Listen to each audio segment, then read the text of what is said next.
The Clyde One Super Scoreboard Podcast. With Lookers. New or used, they've got something for every taste. Visit them today.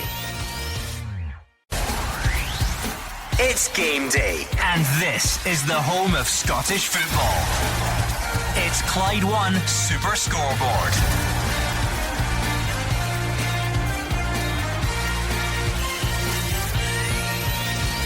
Good afternoon and welcome to Clyde One Super Scoreboard. It's a rain-hit day in Scottish football, but still plenty of action coming up today. Celtic are looking to bounce back from that late Lazio heartbreak against Kilmarnock. A huge Edinburgh derby at Tynecastle. Livingston host Motherwell at the Tony Macaroni Arena, and we'll look ahead to tomorrow's action. Rangers, St Mirren, Aberdeen and St Johnstone all in action. However, in the Premiership, Dundee against Ross County is off, and there are some lower league fixtures that have been hit by the weather as well. But in the studio with me, Andrew Mclean, today is Gordon Dalziel, Mark Wilson and Hugh Keevins. If you are inside an SPFL ground today, you are truly a devoted fan. How did you get there? By kayak.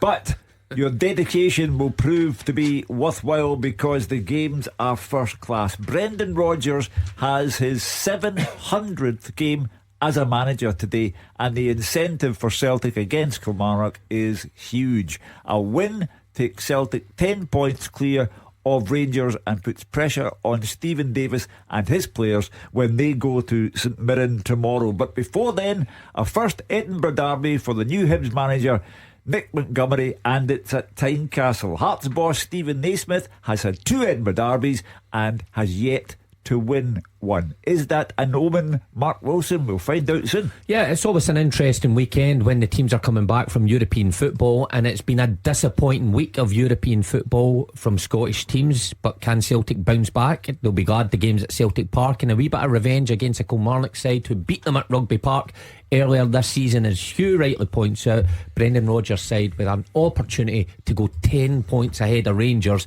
at the start of October. Remarkable. And game of the day, obviously Hearts v Hibs, Edinburgh derby coming up. Can Stephen Naismith get his first victory in that, or will it be a first victory for Nick Montgomery? In games, we just hope they all go ahead. We've got, an hour to go, or just under an hour to kick off. Let's hope we don't have any more casualties. I'm going positive. I think we'll get great games, plenty of goals. I keep saying it, with the rain coming down, it's a striker's pitch. There'll be bags of goals this afternoon from the lads. Yeah, we will keep you up to date if there are any more postponements. Of course, the rain is pretty bad out there, so if you're out at a game, good luck to you. And if you are sitting at home, put your feet up and join us on Clyde One Super Scoreboard. Remember, we will have the open line from 5 o'clock, so anything that is on your mind, make sure to get involved then. Of course, as well, we'll have, you can tweet us throughout the day, plenty to get involved in at Clyde SSB. Out of the games that are postponed, I told you earlier on, Dundee against Ross County in the Premiership is off due to a waterlogged pitch. Dunfermline against Arbroath in the Championship has also been postponed. League One hasn't been hit by any postponements yet, but a couple in League Two. Bonnyrigg Rose against East Fife is off, as is Elgin Stenhousemuir. But there are plenty of games still on, and let's go around the grounds to get the team news and build up, starting with Celtic Park. Gabriel Antoniazzi is there. Yes, thanks Andrew. Just like the rest of the country, we've got brutal weather here at Parkhead, where the champions are looking to extend their lead at the top of the table to 7 points, which would be a huge margin at this early stage of the season. Manager Brendan Rodgers makes 2 changes to the team that suffered a painful defeat against Lazio midweek. Cameron Carter-Vickers comes in to make his first start since the 13th of August. Nat Phillips drops to the bench. Lewis Palmer is preferred to Hyung Jung Yang on the win. He thought he'd scored the winner a few days ago, only for it to be chalked off by VAR. He'll have another chance from the start today. Here is Celtic's 11 then. It's Joe Hart in goal, a back 4 of Alistair Johnson, Cameron Carter-Vickers, Liam Scales and Greg Taylor. A midfield 3 of captain Callum McGregor, Reo Hatate and Matt O'Reilly. Lewis Palmer will be on one wing with Dayton Maida on the other. Kyogo Furuhashi will play through the middle. The substitutes: Bain, Phillips, Yang, Holm, O, Bernardo, Tomoki, Forrest and Ralston.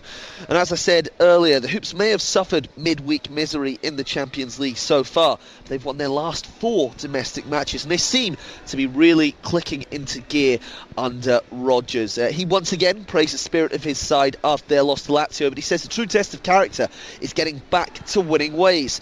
The Hoops are still waiting for that 5-star performance domestically, where everything clicks into place. They'll be hoping that can happen here this afternoon. A look at the visitors as well then. After an impressive start to the campaign, Kilmarnock have completely stalled. They've not won any of their last 6 matches, losing 3 and drawing 3 times.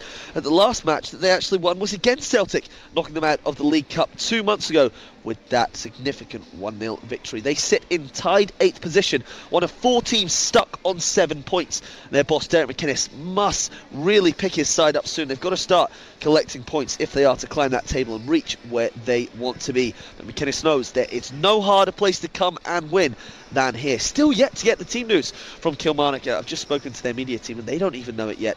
Not sure what's going on there, but I'll bring you up to date as soon as I get that. The referee is Matthew McDermott and VAR will be David Dickinson, Andrew. Yeah, well, we will get that Kilmarnock team shortly. We do have the Celtic team to look at, Mark. Maybe 2 big decisions that Celtic fans would have been looking at. Centre-back, would Cameron Carter-Vickers come straight in? Yes. And out wide, would Lewis Palmer start? Would Yang start? Would it be someone else and it's Lewis Palmer that's got the nod? Well, about time, I think, for Palmer to get his opportunity from the start. Came on last week and had a positive impact on the team, and he's taken a wee bit of time to get up to speed. Midweek, yeah, he showed flashes. Of course, he got that goal that was chalked off, but took it very well. So there is glimpses of his talent there, and it's a good opportunity for him today. With Carter Vickers, well, I'm not surprised he's in from the start. Probably surprised that he came on with 30 minutes to go on Wednesday night. And by the way, I thought he did really well up until he gave the ball away that resulted in the goal. So I don't think there's any doubt who's the number 1 centre back in Brendan Rodgers' mind at Celtic Park. It's Cameron Carter-Vickers, and he's in from the start today. So I think those 2 are positive changes, and I can't see anything but a Celtic win this afternoon. People talk about the physical toll of playing midweek fixtures with European games and then going to the domestic things at the weekend. There's the physical side of it, but the mental side, how will that affect Celtic with such a late defeat against Lazio? What will that have done to the team? Yeah, I think they'll have been disappointed, but I think they can sit back, and I think Brendan Rodgers will put it over that there was a lot of positive things to be taken there. I think they were outdone by 2 really defensive mistakes. Losing a goal from set play, every coach will tell you, absolutely hate it. And then Carter Vickers gets caught with the ball, but still Lazio's still a bit to do. And me personally, I think Celtic defended poorly, but there was a lot of positives the other night. I thought Celtic at times played really, really well. I thought they deserved something out the game. This wide area on the right hand side is up for grabs. Everybody's having their go, with James Forrest in there as well. Obviously Abada's injured, Palma, Yang's not impressed me, I've got to say. I'm not surprised that Palma's in this afternoon. Yeah. This is a fixture that Celtic, like Kilmarnock, aren't in the best form. This is a stat that sounds made up, but Celtic have only lost 1 of their last 81 home games against Kilmarnock in all competitions. Amazing. As amazing as the stat that Gabriel brought to us, that since knocking Celtic out of the Viaplay Cup, Kilmarnock have had 6 games and have failed to win any of them. That's astonishing, considering we were talking about them. They'd beaten Rangers on day 1 of the season in the league. They'd knocked Celtic out of a cup and taken away the first trophy from Celtic's treble of last season. And since then, anti-climax time. Also in the passing, a terrific compliment, I think, for Liam Scales, that he's there beside Cameron Carter-Vickers. It's a tribute to the job that he has done since coming in to the side, and he has earned his place. He's there on merit. He's not there because of sentimentality. He has shown that he is up to this, and it's a tall order for Kilmarnock today, because Celtic have to repay the tens of thousands who are battling through the rain to get to Celtic Park, and the only way they want repaid is to find Celtic 10 points ahead of Rangers to see if it makes any difference to Rangers in Paisley tomorrow. Well, let's hear from both managers, starting with Brendan Rodgers. Playing in Kilmarnock, we're in a totally different place to what we were when we played in the Cup game. A different team, a different mentality. Lots of new players were bedding in there at that time, and we've learned from that, moved on, and but now we have to show that ruthless and relentless mentality to get the 3 points. I think Celtic are up and running a wee bit more at this moment in time, but we're confident, and we should be confident going into the game. I want my players to remind themselves about how we did do well in the game, and try and be that team for as much as we can. I think we do now have that Kilmarnock team news, Gabriel. Yes, we do, Andrew. It's just come out of the changing room here at Celtic Park. Looks like it's going to be a 5-4-1 formation for Killy. It'll be Dennis in goal, a defence of Mayo, Finlay, Wright, Dees and Mbada. Armstrong and Kennedy will play wide in midfield with Lyons and Watson in the centre. Captain Kyle Vassell leads the line. The substitutes: O'Hara, Sanders, Davies, Polworth, Murray, Brown, Warnock, Cameron and Dallas.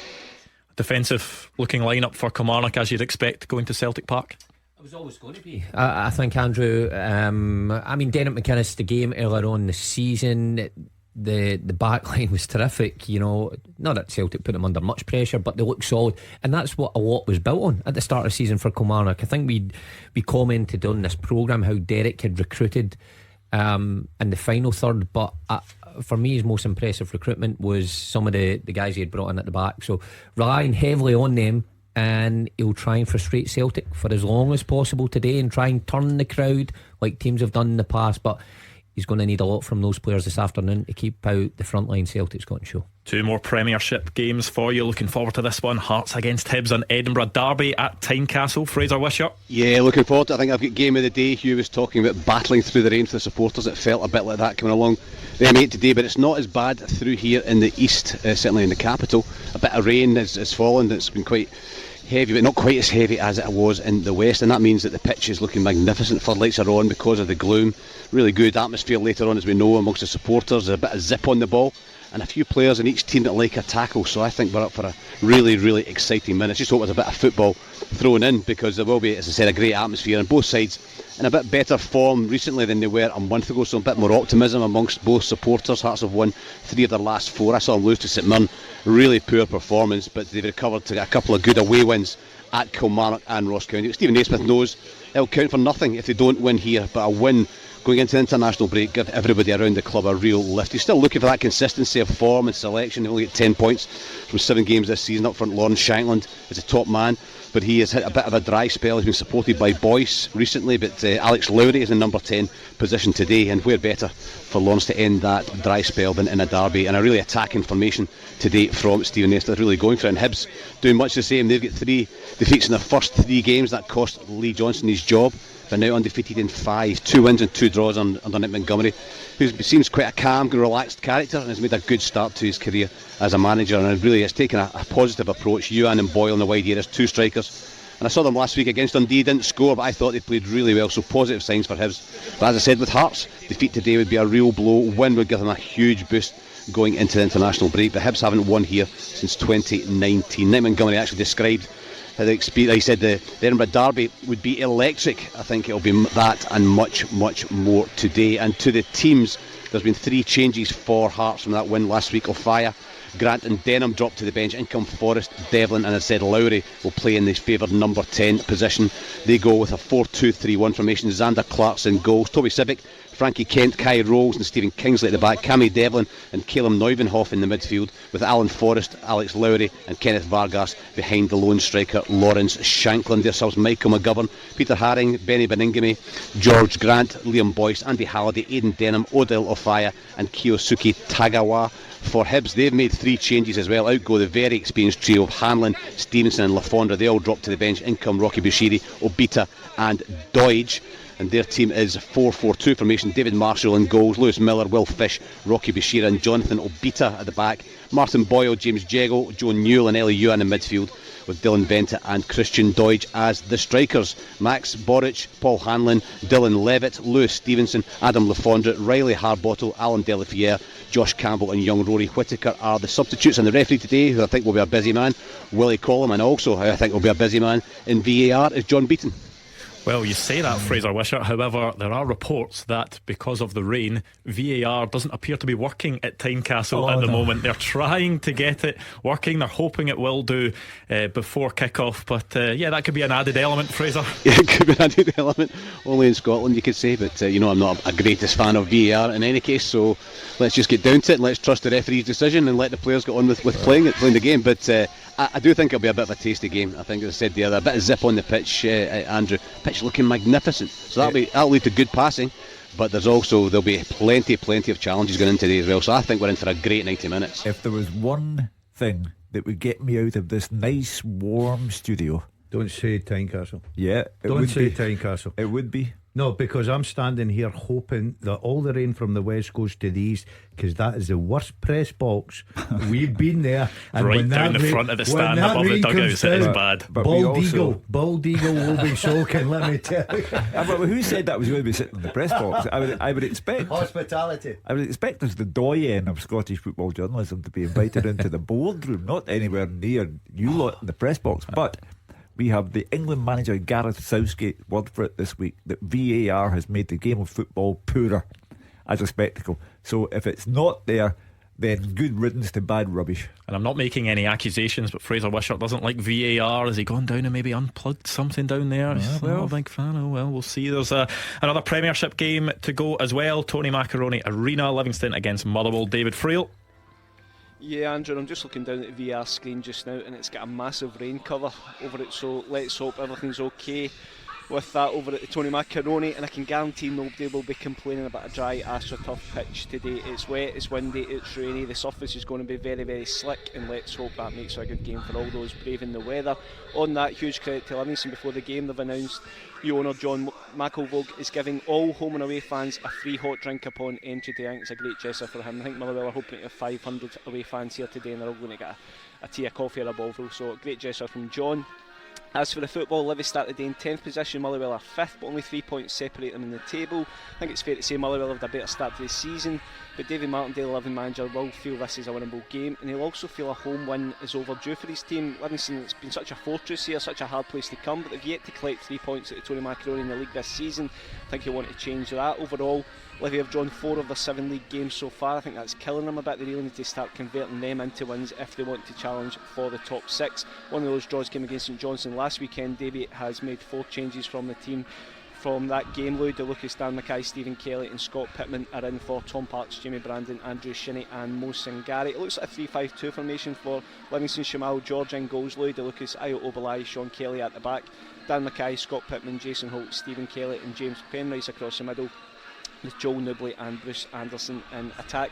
Subs for Livy are Hamilton, Parks, Brandon, Bradley, Sangari, Shinney, Guthrie, Lenningham and Lawal. As for Motherwell, they've taken plenty of plaudits in the last couple of weeks. Good performance at Ibrox against Rangers, great performance against Celtic, but they didn't get any points, lost both games. I know Stuart Kettlewell would have preferred some points from those games, and they're actually on a run of 3 successive league defeats coming into this one. But Motherwell do have a good record here. I think you need to go back to early 2020 for them to lose a game here, so I think they'll be hoping that's a good omen, and they could be doing with getting back on track, getting 3 points before the international break. Not really surprised, Stuart Kettlewell stuck with the team that faced Celtic last week.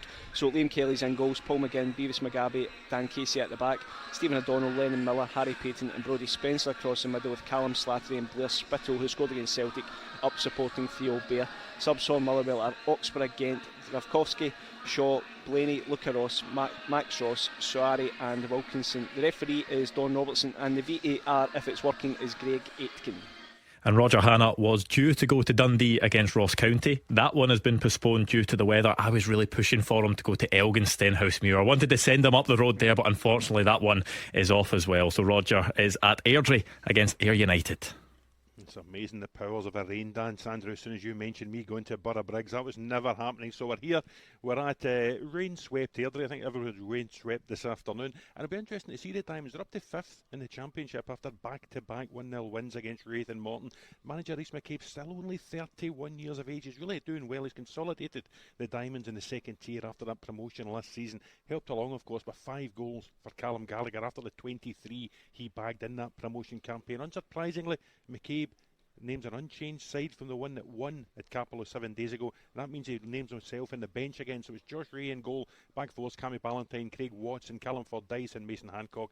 Midfield 3 of Adam Frizzell, Dean McMaster and Murray Aiken. And up top Gabby McGill and Lewis McGregor flank Gallagher.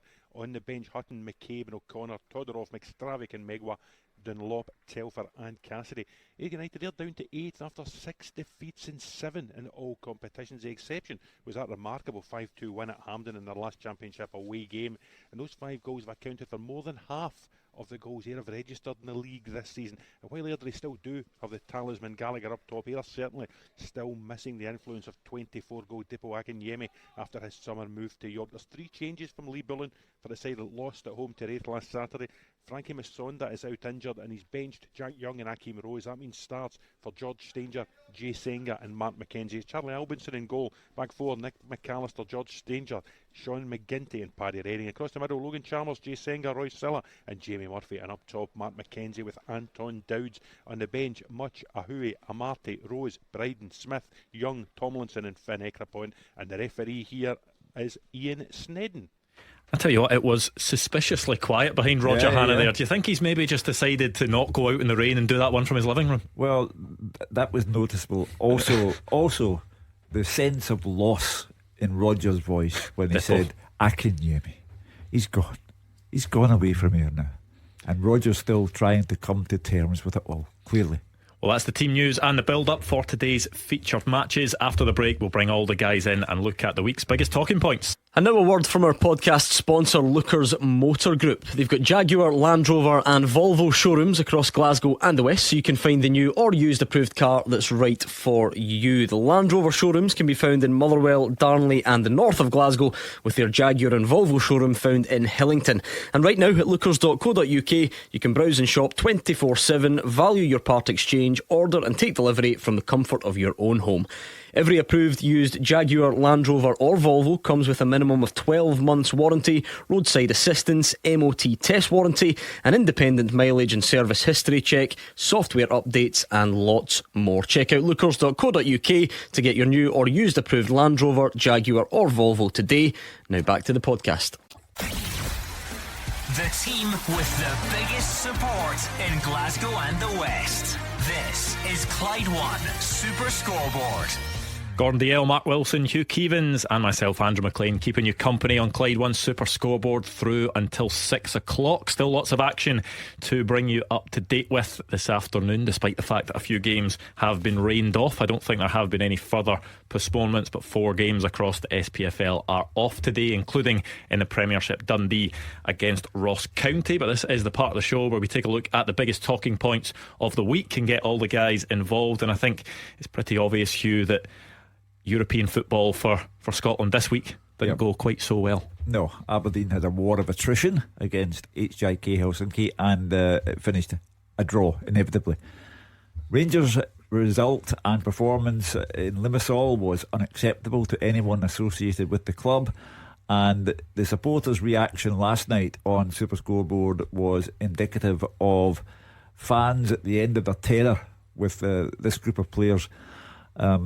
The recruitment done by Michael Beale was unsatisfactory, and that's a polite description of what's been going on, and that's why he was the manager last Saturday and isn't the manager this Saturday.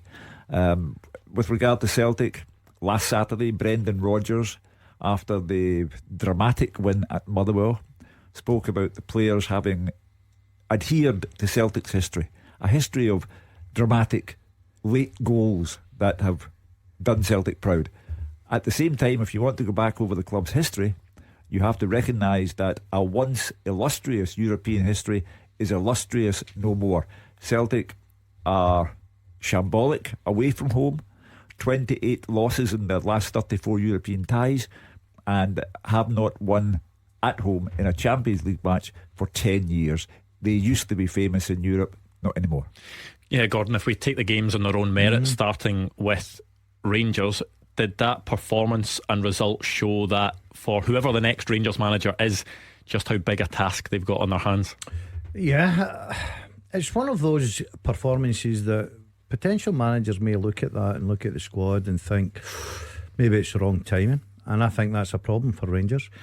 But I've got to say, I was disappointed because of, usually the players come out after a manager's left and they hold their hands up and they give the same speech about, look, I was a part of that and we feel we've let the coach, head coach, manager, whatever you want to call him, down. Then a guy comes in the dugout, Stephen Davis, who is a Rangers legend there. He's well thought of, he's still in that dressing room, that's his teammates, and you think, got to get a performance here. Now, you're not playing against quality opposition, let's be honest. I thought Rangers were the most average football side I've ever seen. I thought they were terrible. I thought their application was poor, and I hate saying that about players because I've been there myself. You get through a bad time, but I just thought everything, the full shenanigans about it was terrible. And I think that you can give Michael Beale the blame, and I do as well because you're the guy that recruits and all that. But sometimes as a player, you've got to go and have a quiet look in the mirror and think, I'm playing for a big club here. Am I doing enough? Am I really doing enough? And I think a lot of questions that would have been answered to that mirror would have been simple. No, I'm not. Gordon's saying that there was no new manager bounce that you see sometimes, and sometimes there are question marks over the players when that does happen, and people are like, well, why weren't they performing for the last manager? And all of a sudden they are. When it doesn't happen and you don't get that new manager bounce, does that sometimes show that there are more issues or deeper issues? Well, I think Thursday night just shone a light in the players, the attitude of the players, never mind the ability, because ability has been, or lack of ability has been pointed at the new signings, but you can't point lack of ability at the players who got Rangers to the Europa League final 2 seasons ago, because Tavernier and Goldson and Barisic and guys like that have all been there and done it. So they are good players, but where they find themselves just now, you can go through bad stages, Andrew, there's no doubt about it. We've all been there as footballers. But Daz is right, the application of the players on Thursday night was shocking. A real cause for concern for Steve Davis, because Steve Davis is their pal. They would have all been delighted that Steve Davis got promoted internally and he deserves a shot there. But then to put out that performance, it just baffles me. For a guy who sits in the dressing room alongside him, they should have been, running over themselves to put in a better performance than they did. But I disagree with Daz with the manager search. I think potential managers will be looking at that thinking, how can that get any worse? If I'm going in, there's only one way this club's going to go. And you don't think managers would look at that and think, that's too big a task to take on, there's too big a rebuild potentially there? Well, listen, if any manager out there is looking at Rangers and thinking that's too big a task, well, Rangers don't want him anywhere near the club. Rangers need a manager who is ambitious, who believes in himself as a coach, who can transform players and get the best out of them. So if there's anybody saying, I don't know about that, then forget about it. The cue for the manager's job will be the length of City Hall Street. Of course it will, because of the size of the club involved. The problem might worsen before the appointment is made, because if Celtic win today, and if St Mirren show their league form against Rangers tomorrow and should win that match, then the new manager is 10 points behind Celtic. And at that stage you wonder, how difficult will it be to make bad players, and some of them are showing themselves to be bad players, how do you make them good? Stephen Davis and Alex Rae set to take interim charge again tomorrow. Roger Hanna, we understand final interviews will take place next week. We also understand that Frank Lampard will not be part of that process. Do you feel that the performance, the reaction, also the reaction from fans inside the stadium, a few who were maybe starting to direct some of their concerns towards the board, will that have changed Rangers' approach at all? Do you feel that they'll maybe have sped up things because of that? Yeah, I think that's a certainty, Andrew. It was a bit of a toxic atmosphere after the game. I think that's now 6 times this season Rangers have been jeered off a football field, and that was including a 1-0 home win against Motherwell. So the supporters have had enough. I saw a stat, I think it was 500 days from the Europa League final in Seville to Michael Beale's sacking, and you wonder how a team can collapse so spectacularly in 500 days. This time last year, it was the sort of dying embers of Giovanni Van Bronckhorst's reign. He went, Michael Beale came in, and things even got worse under Michael Beale. The recruitment especially got worse under Michael Beale. And Mark Wilson touched on 2 great words there: attitude and application. You can't question the ability, as he said, of some of these players. Tavernier, Barisic, Goldson, Lundstrom, guys like that were 1 penalty kick away from winning a European trophy. And to watch them lumber about on that pitch in Cyprus on Thursday night said everything about their attitude and their application. Those Rangers fans you talk about, they're sick of listening to Tavernier, Goldson and Lundstrom come out after a game of football and apologise. They don't want words, they want actions. And the board and the next manager of Rangers will demand action from these guys, otherwise they'll be out the door.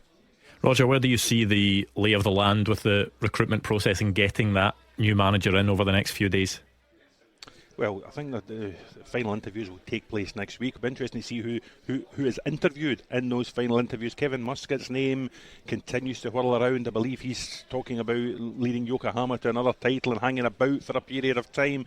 Pascal Janssen at AZ Alkmaar seemed to distance himself from the job through the week, but his name still doesn't go away, Andrew.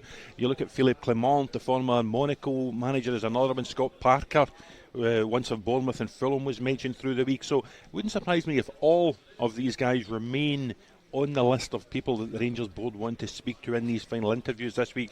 Is there a googly? Is there someone yet to emerge, a name that hasn't made the media so far? Honestly, at a time like this, nothing surprises you.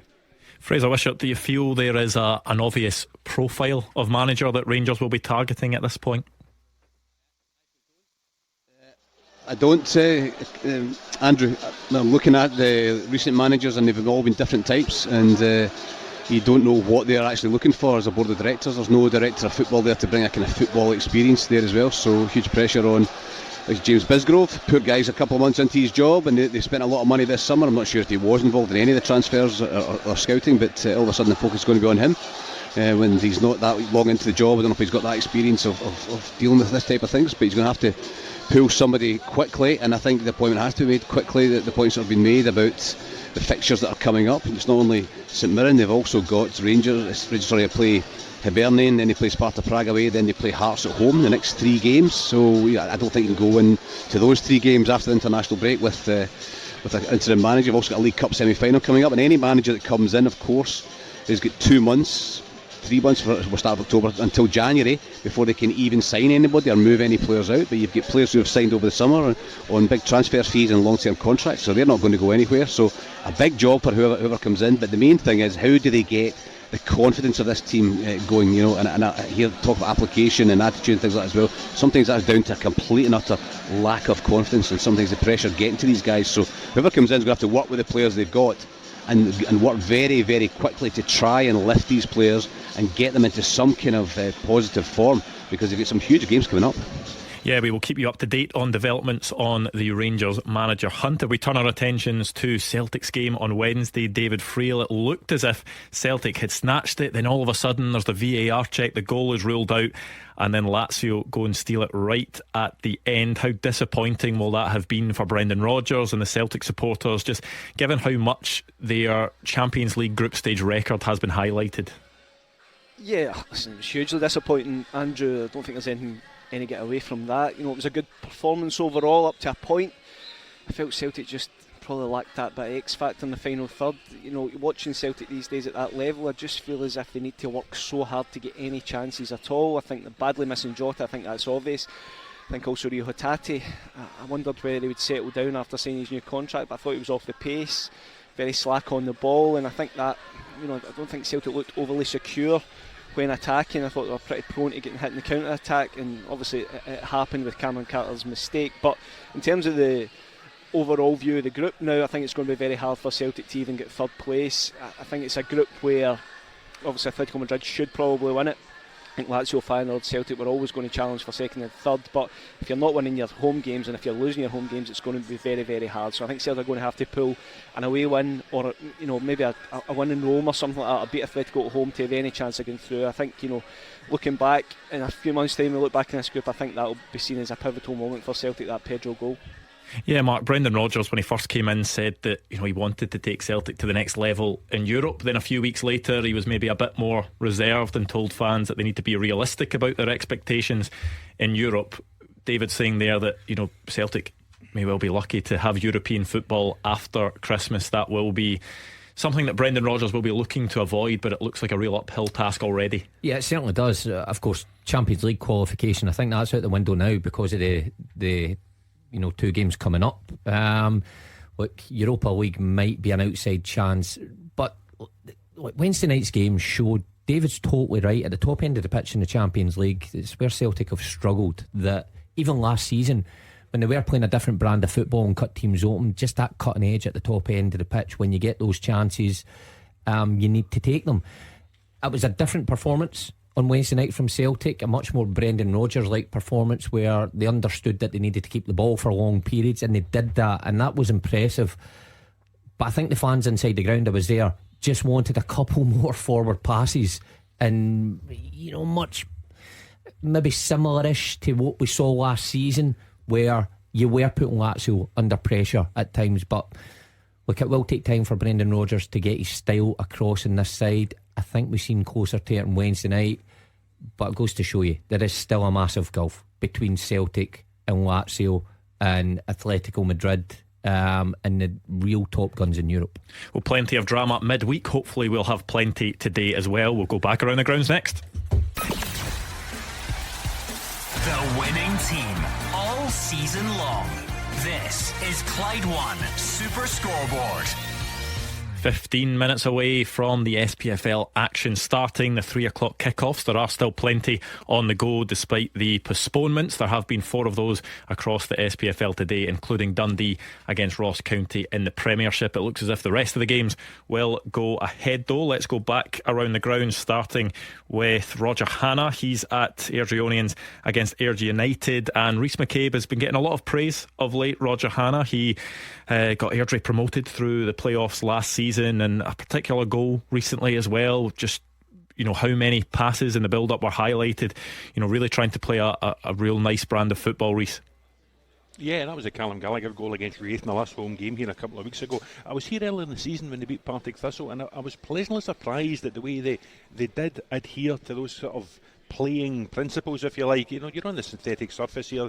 Rhys McCabe just wants to get it down and play it out from the back. They do take risks, but he believes in his players. He believes that that they're capable enough, they're technically good enough. And when you look at the team, you've got the skipper Adam Frizzell in the middle of the park. He can do that. Young Murray Aiken, who's on loan from Hibs, who's actually keeping Rhys McCabe out the side in a minute. He can do it. Young Lewis McGregor up the left hand side scored the winner in his return to Morton last weekend. So there are good players in this Airdrie team. They've already got 12 points, which is twice as many as Ayr have got, I think, this season. So he'll be comfortable with the way they've started, but he is fiercely ambitious and he'll want to take Airdrie to the next step, and he'll believe they've got the quality to get into the promotion playoffs in the Championship this season, Andrew.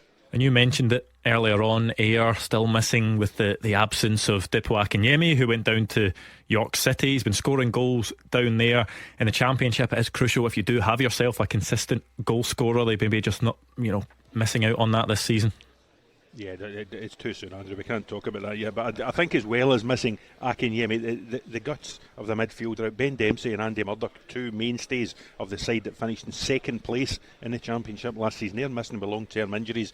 He's gone down south, Lee Bullen. He's brought Jay Senga. He's brought Roy Siller. They play in the middle of the park today. He's also brought Jack Young up, and they're still searching just for that sort of midfield influence that Murdoch and Dempsey exerted last season. Frankie Masonda missing again, injured. He's not long back in the team, just a couple of games back at centre half alongside the skipper Sean McGinty.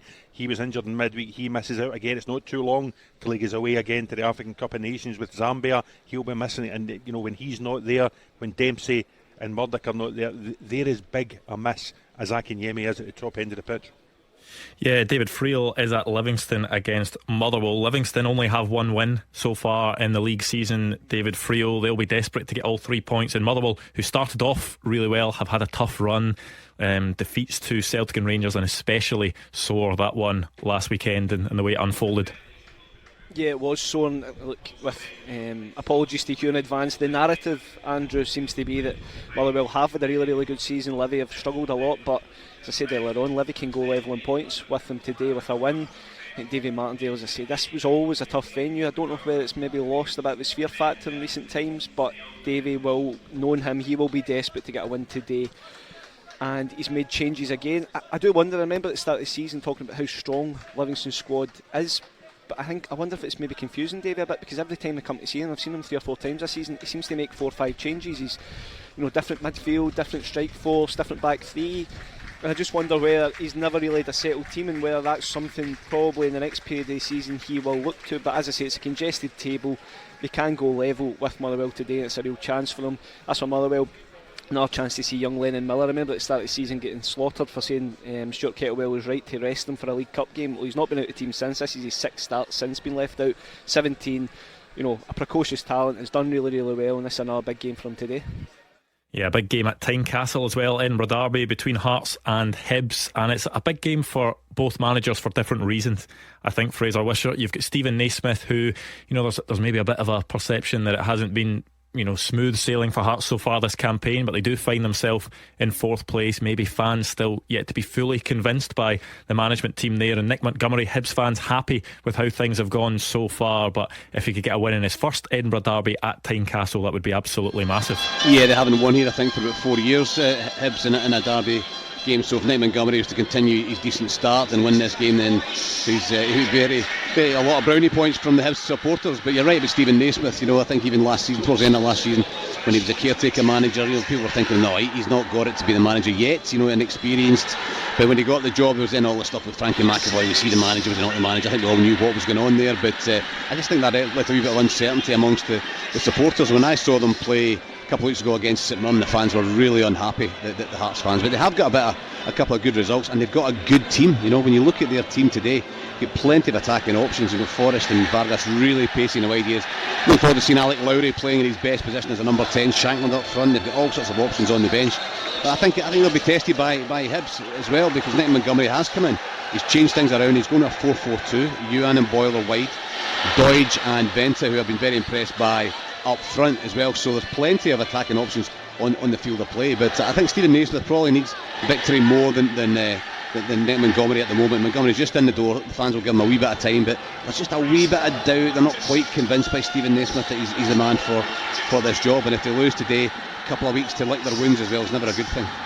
Atmosphere sounding good there at Tynecastle. Let's hear from both managers, starting with Stephen Naismith. The atmosphere will be incredible. It'll be a full house. Obviously the two sets of fans there, and there's optimism for both sets, so it's dealing with that, but then also having the calmness during the game to stick to the game plan and get the better of your opposition. They're a different team. I think they play a much more aggressive attacking style than they did before. He's definitely come in with his own ideas, so it's definitely a different challenge to what Hibs have been over the last couple of years. Like I said, I think it'll be an entertaining game because it's two teams that want to attack. It's bragging rights, of course. The fans look for that game on the calendar, and there's a lot of talk about it. Talking two teams in one city, so no doubt some families will be divided. But hopefully it's a really good game. Really looking forward to it. Obviously heard a lot about it, and I understand what a derby means for the fans. But yeah, just looking forward to it. Can't wait to get there tomorrow, and for that whistle to go. It's definitely something that I'm looking forward to. One more of our featured matches to preview. We'll go back to Celtic Park next. The fastest goals, the expert opinions. This is Clyde One Super Scoreboard. Just a few minutes away from kick-off in today's 3 o'clock kick-offs across Scotland. As I said earlier on, there have been some postponed matches across the divisions because of that heavy rain outside. I'm sure you will have noticed. Dundee against Ross County in the Premiership is off. Bonnyrigg Rose against East Fife, and Elgin Stenhousemuir in League 2 off as well, and Dunfermline against Arbroath in the Championship is off too. However, it looks as if the rest of the games will be going ahead, and we will see, Hugh Keevins, how they are affected by the rain. Well, one effect of the rain is that at Celtic Park, for example, it looks to have greatly reduced the crowd. So it'll be a different atmosphere at Celtic Park, and you can't blame people. As I said, those who are there have battled through the rain to get there, and that will be the story throughout Scotland. But Celtic can't afford to be affected by external issues. They have one football incentive that they have to honour, and that is the need to go 10 points ahead of Rangers and see if Stephen Davis and his players tomorrow are affected by that in Paisley. That, in a nutshell, is what Celtic's Day is all about.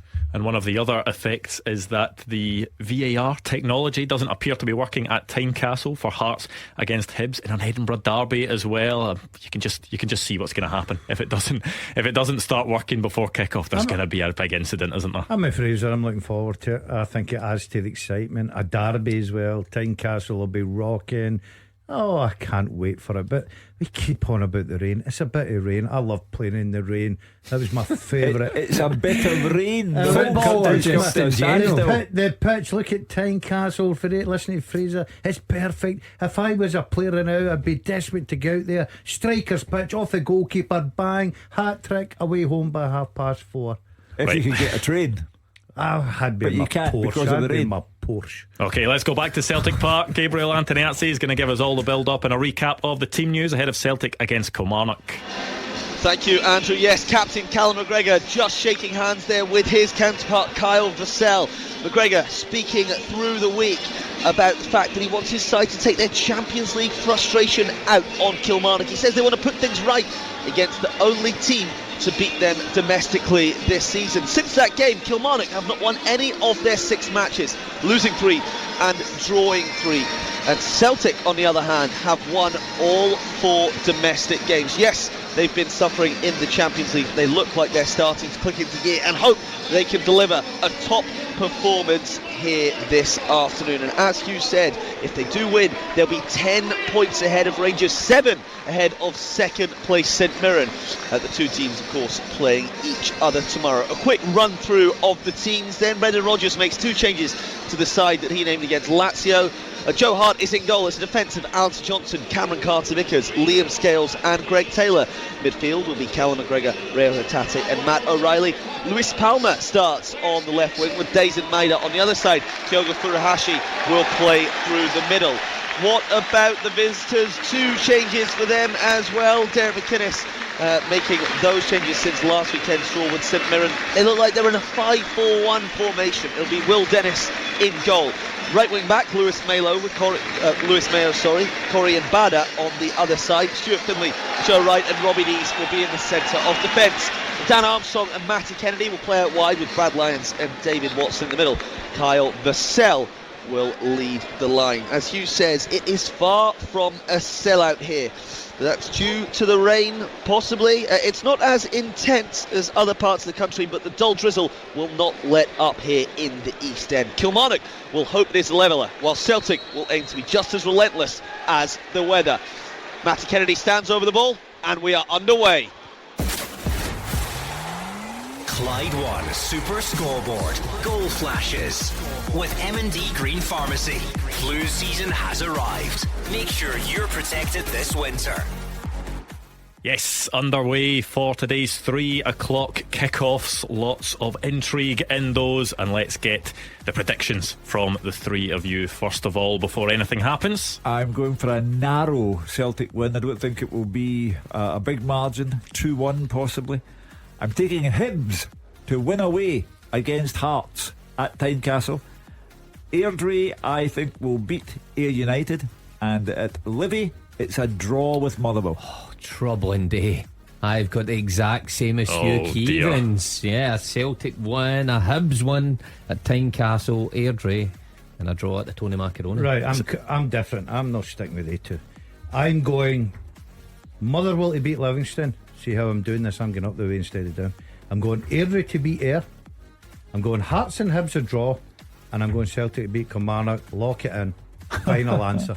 Right, okay, so nobody is taking Ayr and nobody's taking Kilmarnock. No confidence for either of those sides? No. Well, you know, it's hard on the basis of stats where Kilmarnock are concerned. You know, they did beat Celtic earlier in the season and Rangers, but they've fallen away badly.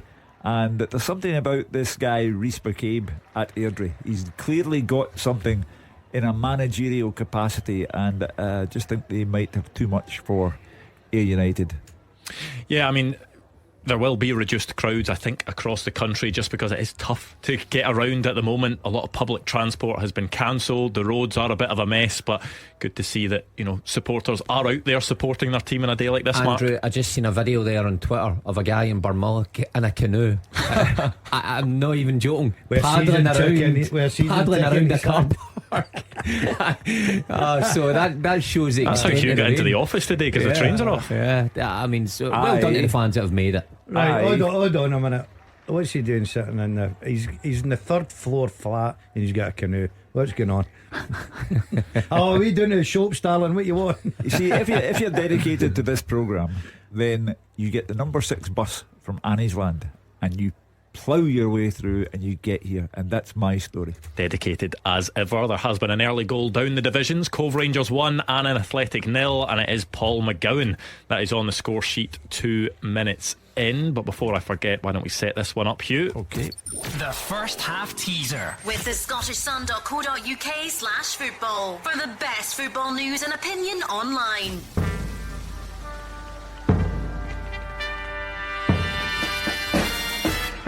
I may be wrong, I frequently am, but I think this is a tricky one.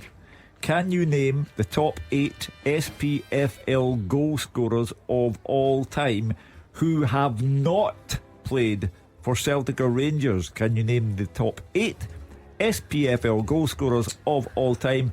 They have not played for Celtic or Rangers. Yeah, I quite like that one. Remember, at Clyde SSB, get all your answers in the one tweet and send it to us. If you want to see it in written form, you can see it at Clyde SSB, as I say, on Twitter. Make sure to send it all in one tweet and you could be on the podium for the first half teaser. I can see Mark and Gordon are both deliberating already over this one, showing their answers to Hugh. I thought that was a poor guess. Answer is a dud. Yeah, I thought that was a poor one. Oh no, I beg your pardon. You're right. I'm with you. Good There you start. go, boys. If Hugh doesn't know the answers, then we're in real trouble. I thought I'd memorised all 8, but I hadn't. I was coming in for a bit. Correct. Thank you, Hugh. I know I'm a bit of knowledge Good here. shout, Dad. That's why I've been on the show so long. A bit of Scottish interest right before the international break. Southampton 1-0 up. The goal scorer, Stuart Armstrong. Well, we can do with all the goal scorers we can lay our hands on, but what a test. Spain, Seville. You know, if Stevie Clark pulls that one off, then he's a better man than I.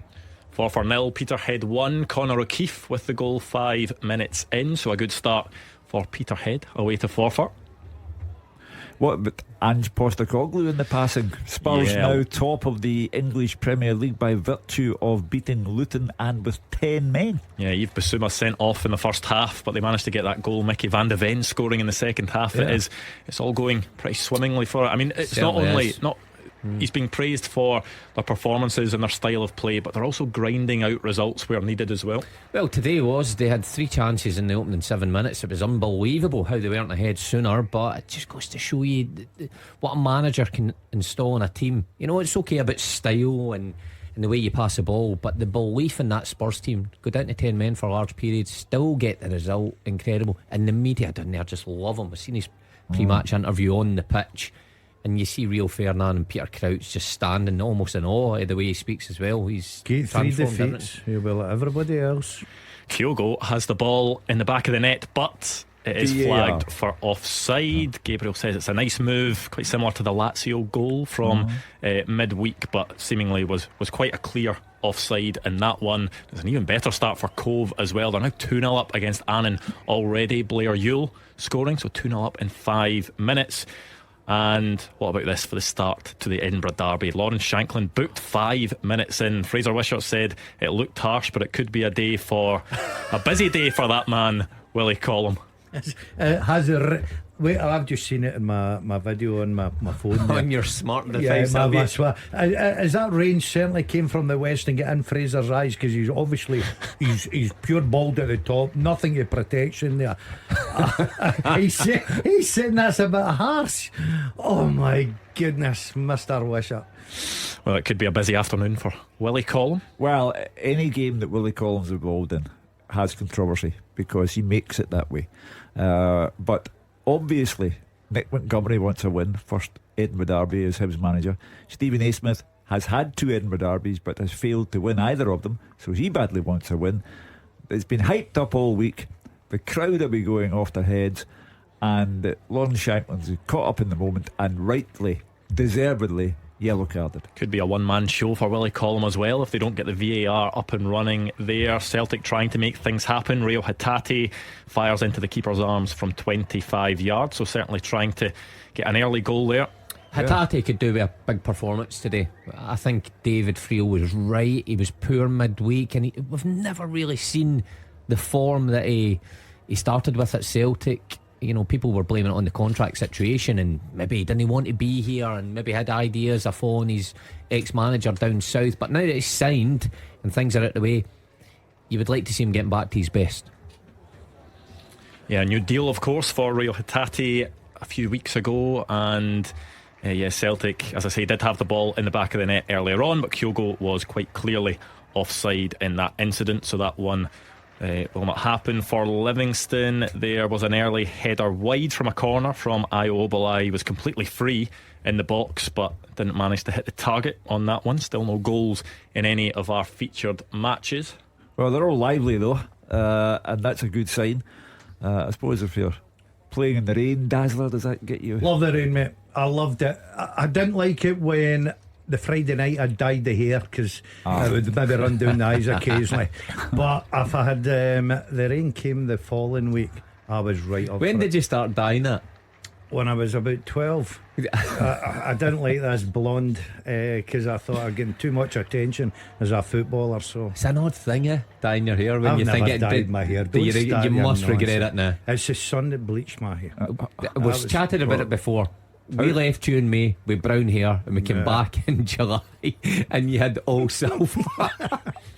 What has he been doing in the summer? What a job that hairdresser done that weekend. It was incredible. Cammy Devlin has now been booked. That one was very much deserved, according to Fraser Wishart and Hearts, already with 2 players on a booking in the early stages of this game. Less than 8 minutes gone in that one. Cammy Devlin not shy when it comes to exactly bookings. Yeah, you put your money on him being booked for a derby, but you know but he now has to get through 80 plus minutes. Long time to go, and he's also considered in a dangerous area, so it's all going on at Tynecastle as I thought it would. I do agree with Fraser for once. I think he's got the best game. It's a derby. Hibs have gone there with a bit of form. Hearts are in no bad form as well. I think that'll be a cracker. I really do. If it wasn't raining, I'd like to be there. You would just want to be in this studio. I don't think you fancy getting out and about anymore, do you? Nah. It's a good day to be in here. My days of travelling to games are gone. They're gone. Well, what was the turning point for you? I'll tell you, I think the winters get too cold, the nights get too lonely and dark. You were at the games earlier on this season. You were at Easter Road. I was an afternoon just to get the fleet. When you said the winters were getting too cold, I thought we were going to get into some sort of climate change thing there, and all of a sudden you just say that they get too lonely, and it was just going into existential crisis sort of area there. Any pundit that put the service in for the Radio Clyde that I achieved here, and Hugh was one of them. After a Celtic game, for instance, at Parkhead, you'd be sitting there at 5:15 on your own, empty stadium, the dark nights coming in. No, that never happened to me. I know when he chucked it. When Alison moved on to Sky and she took her heater, well, that's a very good point, actually. The electric heater was packed away. Alison had the heater. No current employees bringing electric heater out to games anymore, and all of a sudden Gordon Dalziel wants to be in the studio. The lady who ran the press office, or rather the press room at Celtic Park, used to bring me out what she referred to as your medicine, sir. And that sustained me through the last hour. Yeah, but unfortunately I was driving you. You were on the 6:56 bus back to Clydebank. During a game? No, during the phone-in. Oh, right, okay, that's okay then. Some of your comments were a bit. So for all those that are listening, now you know the reason why.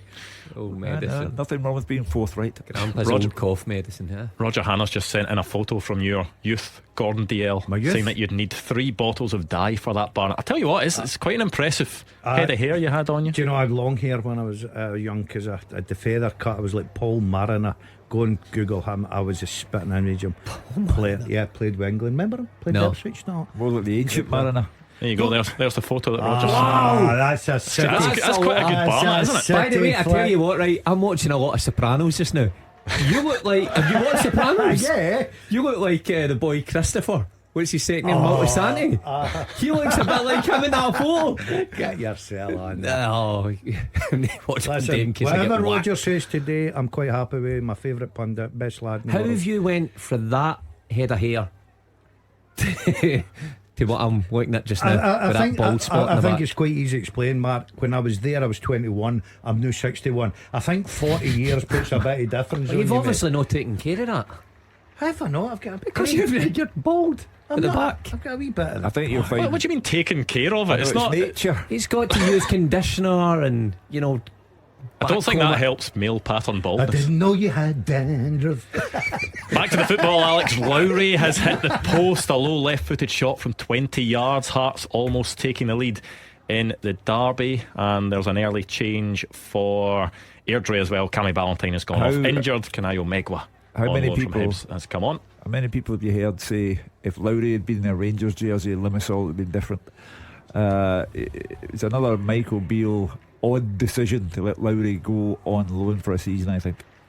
Yeah, he has impressed. He's not always started at Hearts, Alex Lowry, but he's made some good contributions so far. He'll be looking to make a real big contribution in this game against a rival. I think it's a great bit of business for a lad, right? He had to get out, he had to get playing.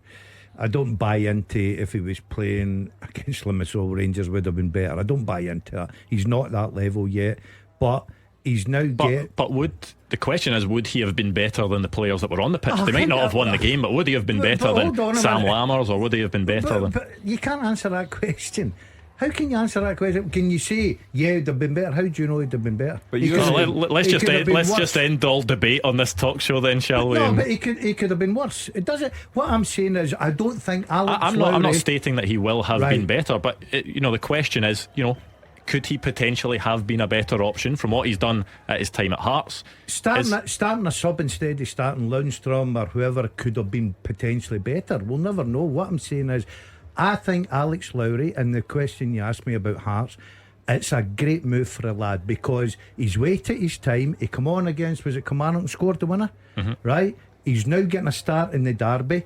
He looks very, very confident. He's getting a bit of confidence with a run of games. So the move to Hearts has been very good for him, and hopefully the boy will continue. I think he's a good place. You said he wasn't at that level yet. Limassol don't have a level. They're 293rd in the world rankings. But what Rangers fans will say is that the current team are not at that level. So I think it's a fair question to assess whether Alex Lowry would be doing a better job or not than the players that are on the pitch for Rangers. I would just say to you, I think that fundamentally it was the wrong thing to do to let him go from Ibrox, among many wrong things that Michael Beale did. I tell you what, it is a tasty Edinburgh derby. Lewis Miller has now been booked 3 yellow cards already in the first 15 minutes. Is there going to be a red card in that game? Without doubt. You could get a chance. Willie's there. Willie's there, yeah. He'll keep control of the situation.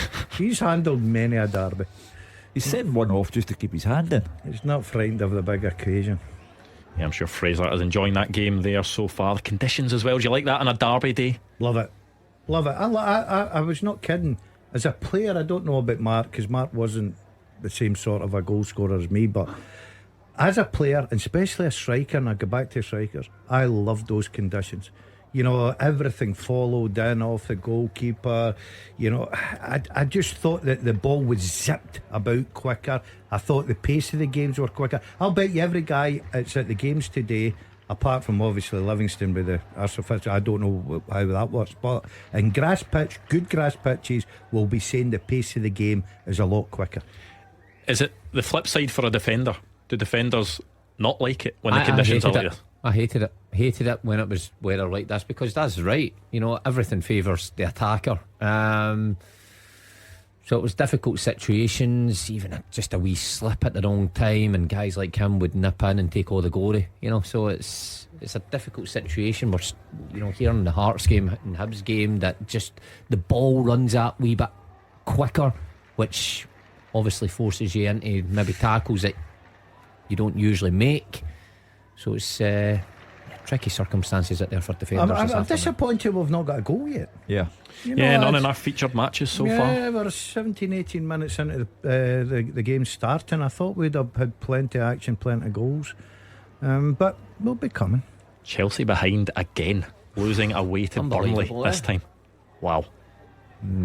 Yeah, I don't think Pochettino will be long for that job if things don't pick up soon.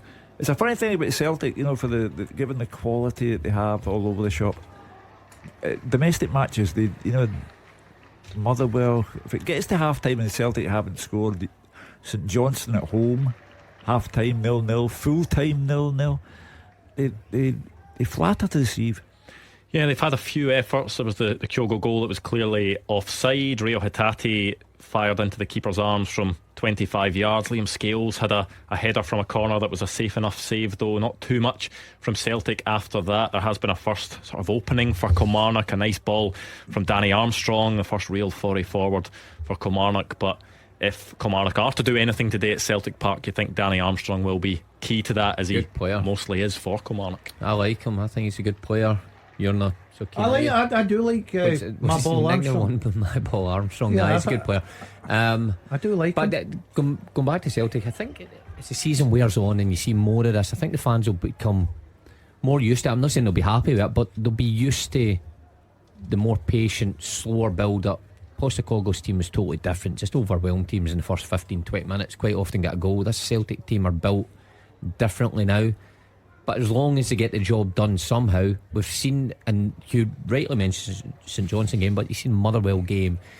You see, was it Dundee just after half time where it was a laboured first half. But as long as they spring into action sometime, then the fans go away happy at the end of the day. Greg Taylor with the shot over the bar. This time it was Lewis Palmer with the initial effort. That one was blocked, popped up to Taylor, but that one he couldn't get on target. I just wonder if Lewis Palmer scores for Celtic today, whether it'll be a bit more of a reserved celebration just in case there is a VAR shout. Do you not think so? No, not at all. Clearly got an ego the size of the City Chambers. He's just scored in the Champions League though. You've got to celebrate like that. You've got to in the Champions League. I mean, everybody in the ground, I was there, nobody knew what it was for, really. And that just opening exchange, everyone was going, well, what's the cheque for? Because I don't think Palmer would have. Can't criticise players for celebrating scoring in the Champions League, surely. I just have. Fair enough. I think if he scores today, he'll add 10 minutes on to the game. But he does have an eye for goal, which is something that Yang clearly does not. Yang, Gordon Dalziel said before the game started he wasn't convinced about him, and I think that's clearly the impression that has been left on Brendan Rodgers. You can be the step over king of the East End of Glasgow, but he's got no end product, and Palmer does have.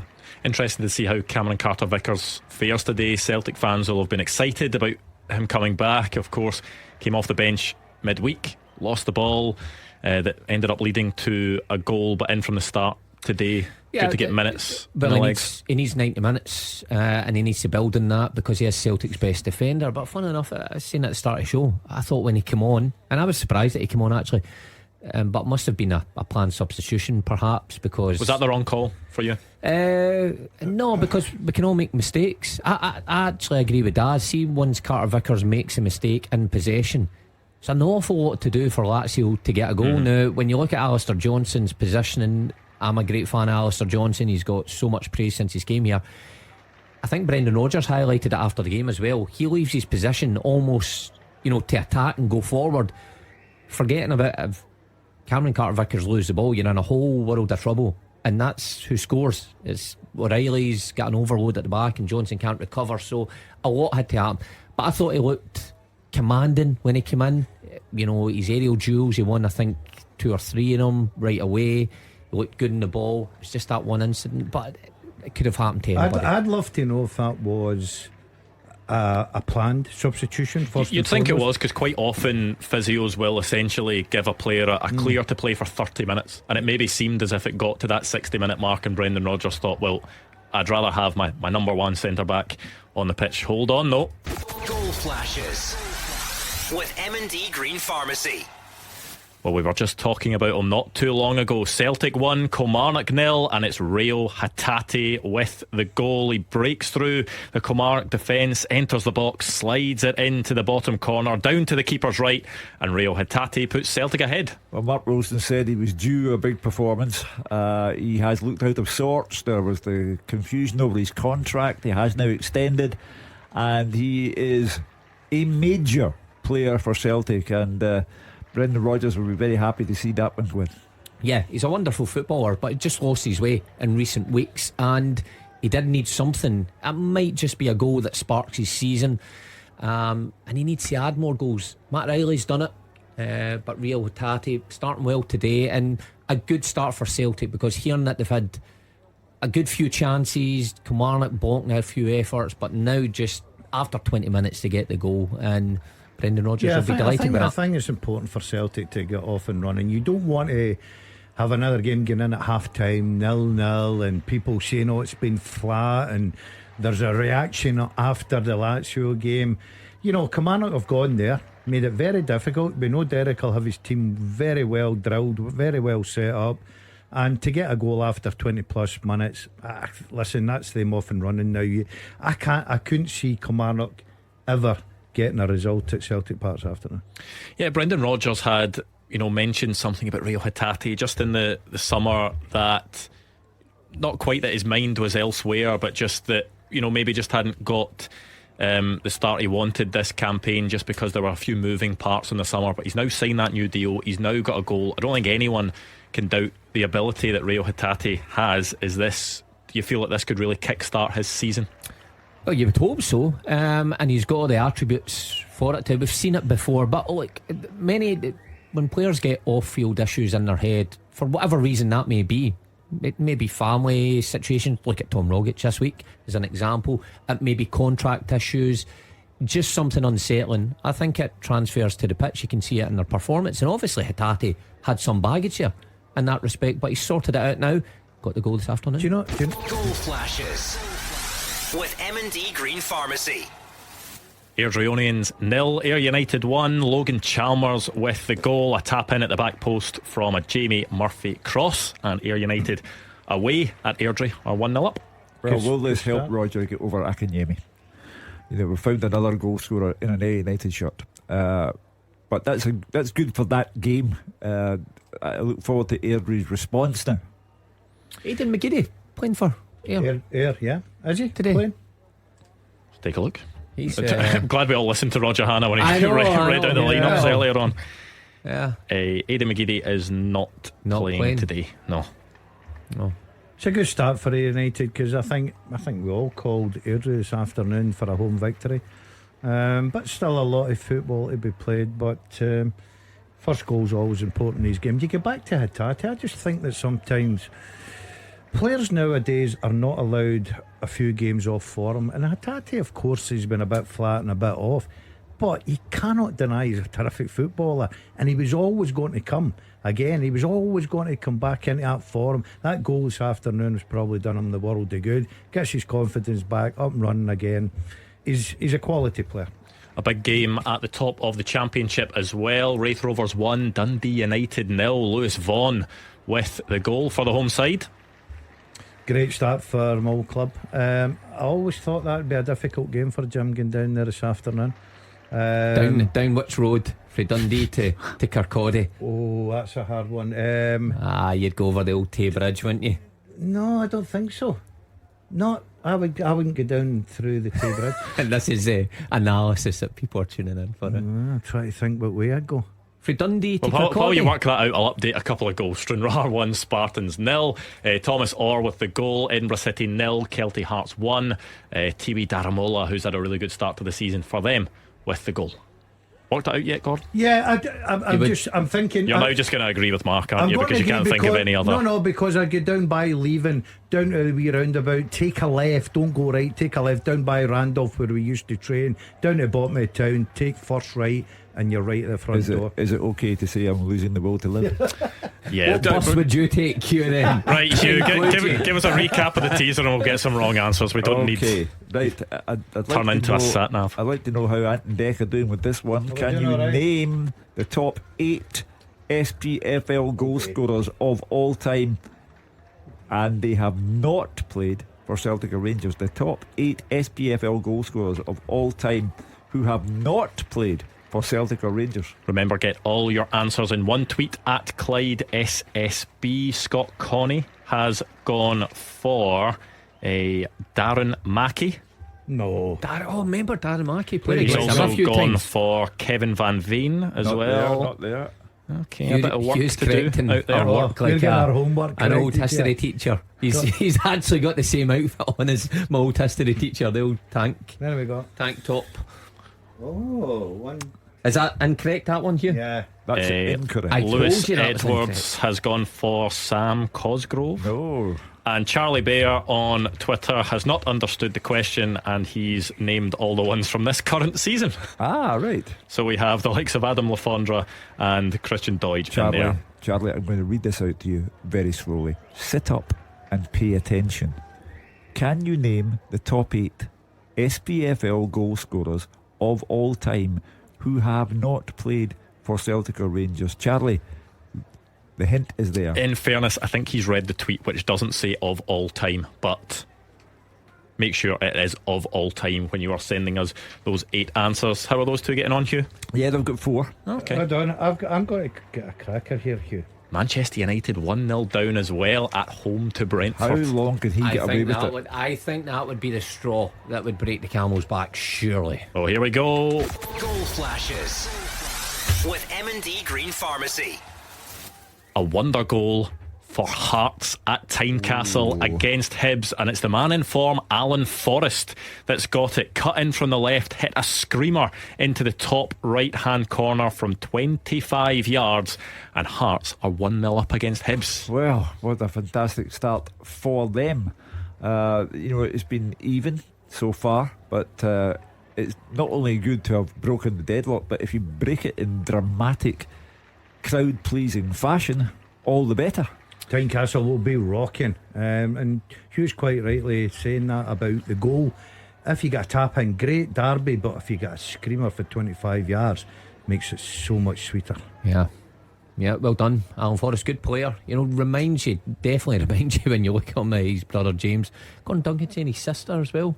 Yeah, Plays Lisa plays for Glasgow City. Glasgow City, is it? Yeah, unbelievable. I didn't even know that, but good week for the Forrest family. Well, we're off and Scotland running Youth now. International as well. We're off and running. We were talking about the lack of goals. Now we've got a goal in the Edinburgh Derby. Rio Hatate's put Celtic in front. Logan Chalmers for Ayr United. And now we just have to waking up the Tony Macaroni. A strike from Lewis Palma. Decent strike, but it is saved by the Kilmarnock goalkeeper. So it remains 1-0 to Celtic. And David Friel, what's his usual line?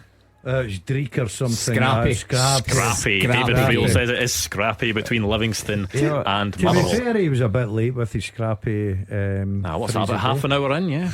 I'm honestly surprised because I thought that Motherwell, who lost to St Mirren, were the better side that day. Motherwell, who lost to Rangers, were the better side that day. Motherwell, who lost to Celtic, were perhaps not the better side, but were unlucky to lose. And now I'm surprised that they're struggling, obviously, at the Tony Macaroni.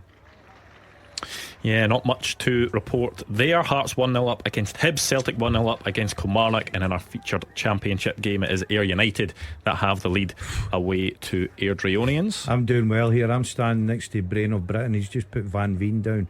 You told him Van Veen wasn't the answer. Sorry, Andrew was concentrating on the results coming in. Pointing Van Veen. Did you see there was a clip doing the rounds of a goal he scored? I think it must have been midweek. A free kick, brilliant free kick, right up at the away support, celebrating. They were throwing all sorts at him and he was just lapping it up. Loves it, doesn't he? He does love it. Good player. Motherwell missing him, but even though they've had some good performances, but you're going to miss. How many goals score? 30? No, it wasn't 30, was it? As much as 30? No, under just 30, under 30. But an incredible return. Fraser Wishart says Hibs are wobbling, too many mistakes. Hearts fans are rocking at Tynecastle, so it will be a big test of these Hibs players and of Nick Montgomery as well. And yet they've gone into the match under Nick Montgomery, 4 games, 1-2, drawn 2. It's not as if they've gone there in a state, but it's the Edinburgh Derby. The number of late and dramatic finishes there are legendary. I remember Hibs being 4-2 up and Hearts scored twice in time added on, make it 4-4. People say about Old Firm games that form goes out the window going into them. Would you say it's the same for the Edinburgh Derby?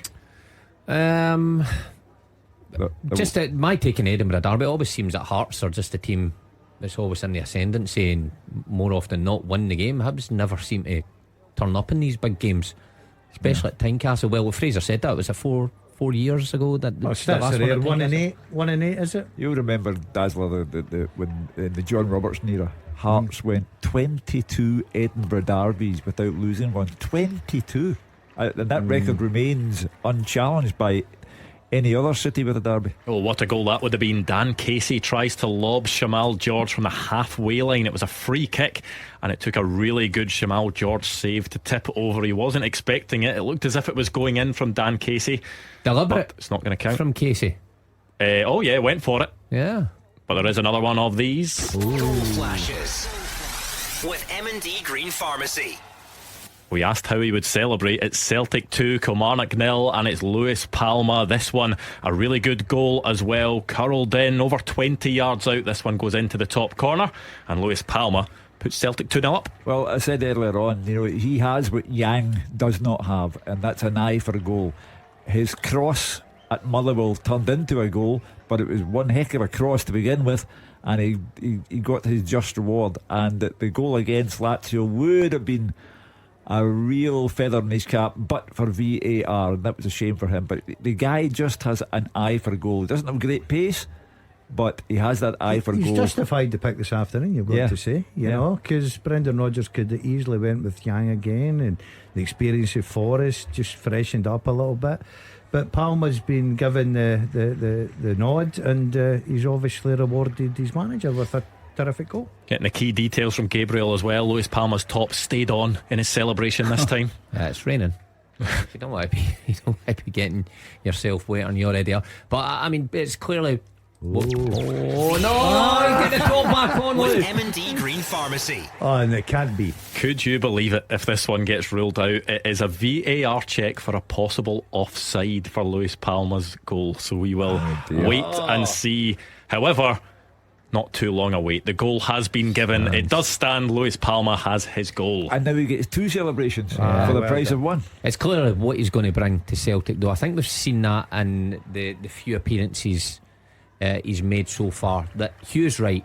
He looks like he lacks real pace, which Yang does have, but what he has is end product. He can cut in that right foot and whip in a wicked delivery into that back post area, or whip one in like he's done this afternoon. It's what he's going to bring. Very much kind of like Scott Sinclair under, remember, Brendan Rodgers. Scott Sinclair I don't think was ever going to really run away from anyone, but what he did have was those couple of touches, shifting it and putting it into a dangerous area. And also started to score from the very word go, because he signed one day, played against Hearts the next, and scored the winning goal. Well, Kilmarnock nearly got one back instantly. It was a Kyle Vassell cross, nearly turned into his own net by Cameron Carter-Vickers, but it did not, and it remains 2-0 to Celtic. But that does seem to be a real feature for Lewis Palma, whether it is from open play, whether it's from set pieces. That right foot delivery, or those curling efforts with that right foot seem to be really dangerous. Yeah, and that's why I think he'll prefer playing on the left wing. He loves to come in there. You've seen it last week at Fir Park. I thought the boy, I felt for him the other night there, because VR is killing the game at times. Well, it's killing it when celebrating goals for strikers, but today he's dusted himself down. He's been picked, he's went out there, and he's eventually got his reward. I think he'll end up not bad signing for Celtic. Apart from the goal scoring knack that he has, the ball he put across for James Forrest last weekend, and James Forrest really should have scored. The header was straight at the Motherwell goalkeeper. Strikers love to play with that, Hugh. They know when he comes to his right foot, like the James Forrest ball that's coming in the box. Now Jota was terrific, but I guess Kyogo and the guys struggled sometimes to see when Jota was going to put the ball in the box. Chopped, and he had a good return for assist, right enough, but Palma, you know what you're getting. Touch at the body and it's going in, so you can see. But then it's the flip side of that Jota was maybe more unpredictable when it came to defenders, though.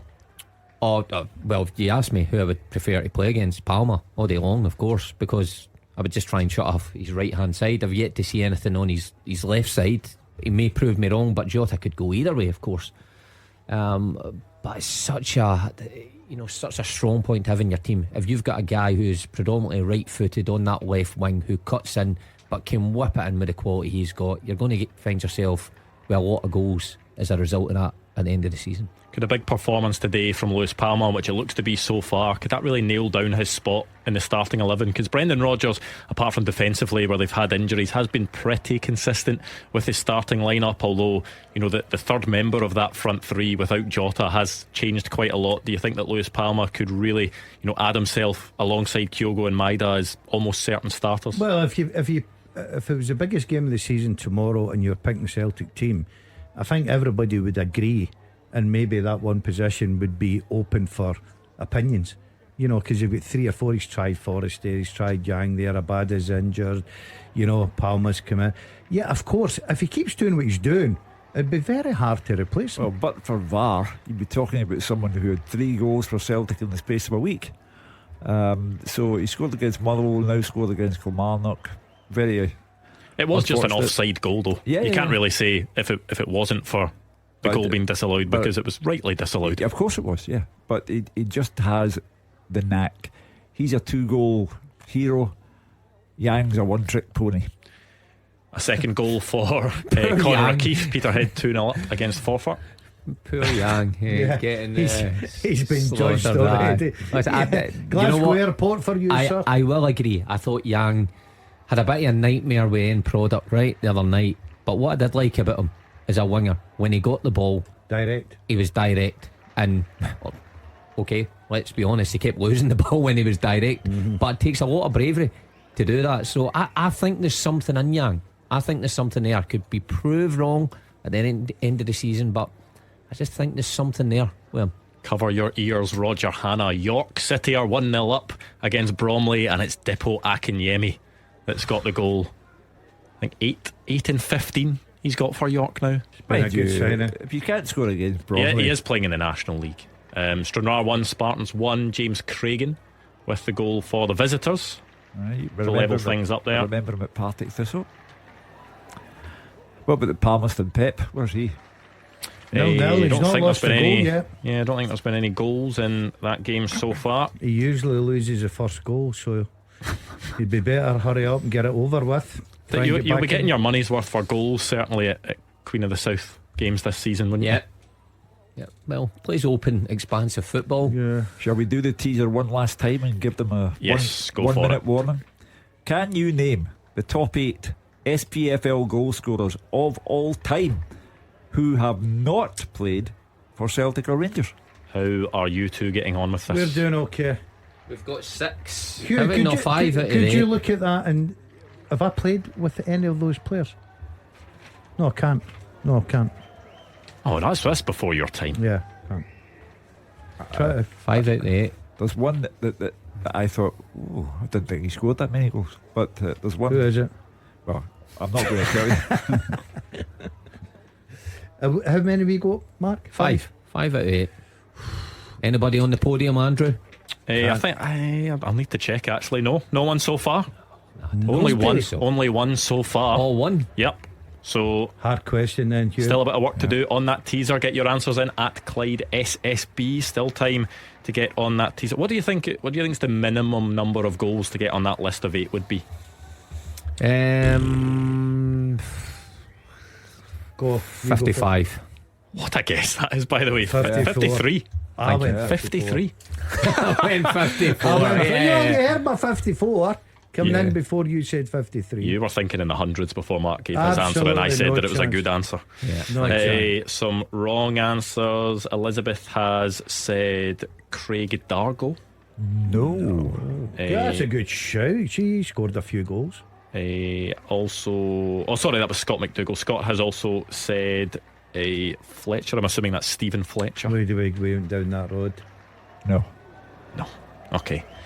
As I say, the podium is not full, so get your answers all in one tweet at Clyde SSB. You would have thought Stephen Fletcher would have been on it, wouldn't you? Yeah, that's the reason why we put the answer down. But he's not. No, he played a lot of football in England, didn't he? Really? Bad answer. This is the type of afternoon that Brendan Rodgers would have been after, because it's maybe not the best conditions out there. It's after a tough midweek game, but to be 2-0 up going into half time. Oh yeah, always good, Andrew, after a Champions League game, if you get most of the work done in the first 45 minutes, and particularly when you get a player like Hatate scoring and back to form, and then a new signing scoring as well. We'll hear from Gabs at half time, but they do seem to be enjoying themselves, Celtic. The goals have been quality pieces of work. There were other chances. Kilmarnock just seemed to be, this will be game 7 in a row without a win.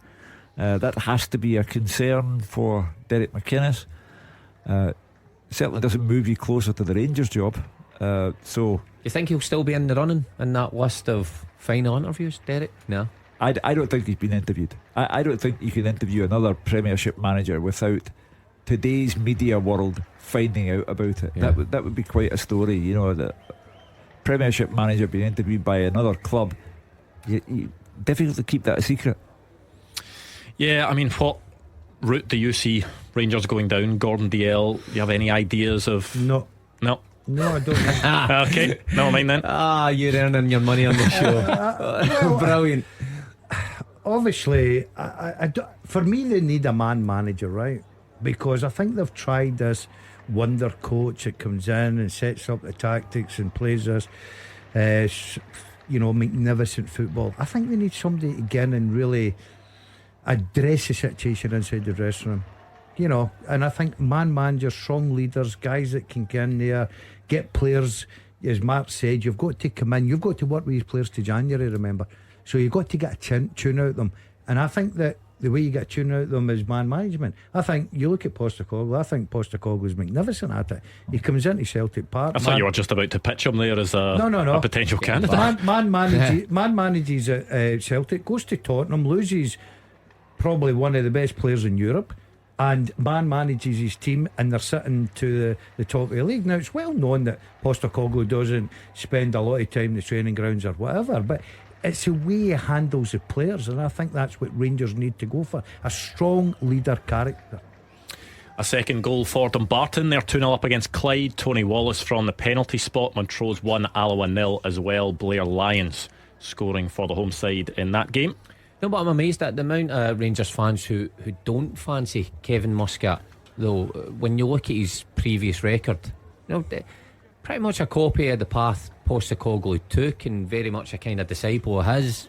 Why wouldn't you want to try something along those lines? Somebody who's been successful. They look at the CV and they find one short, sharp stint in Europe unsuccessful. Postecoglou had a short, sharp stint in Europe as well. That doesn't suit my argument at all. So that surprises me, because I think Rangers need somebody who has a formula that works, that results in silverware and success. I think you need a certain type of manager, and Daz is right. If you can mix that with a man manager, then you're on to a winner. I'll tell you what, this first half has flown in these games. Let's round this off, Hugh. Okay. The first half teaser with the scottishsun.co.uk/football for the best football news and opinion online.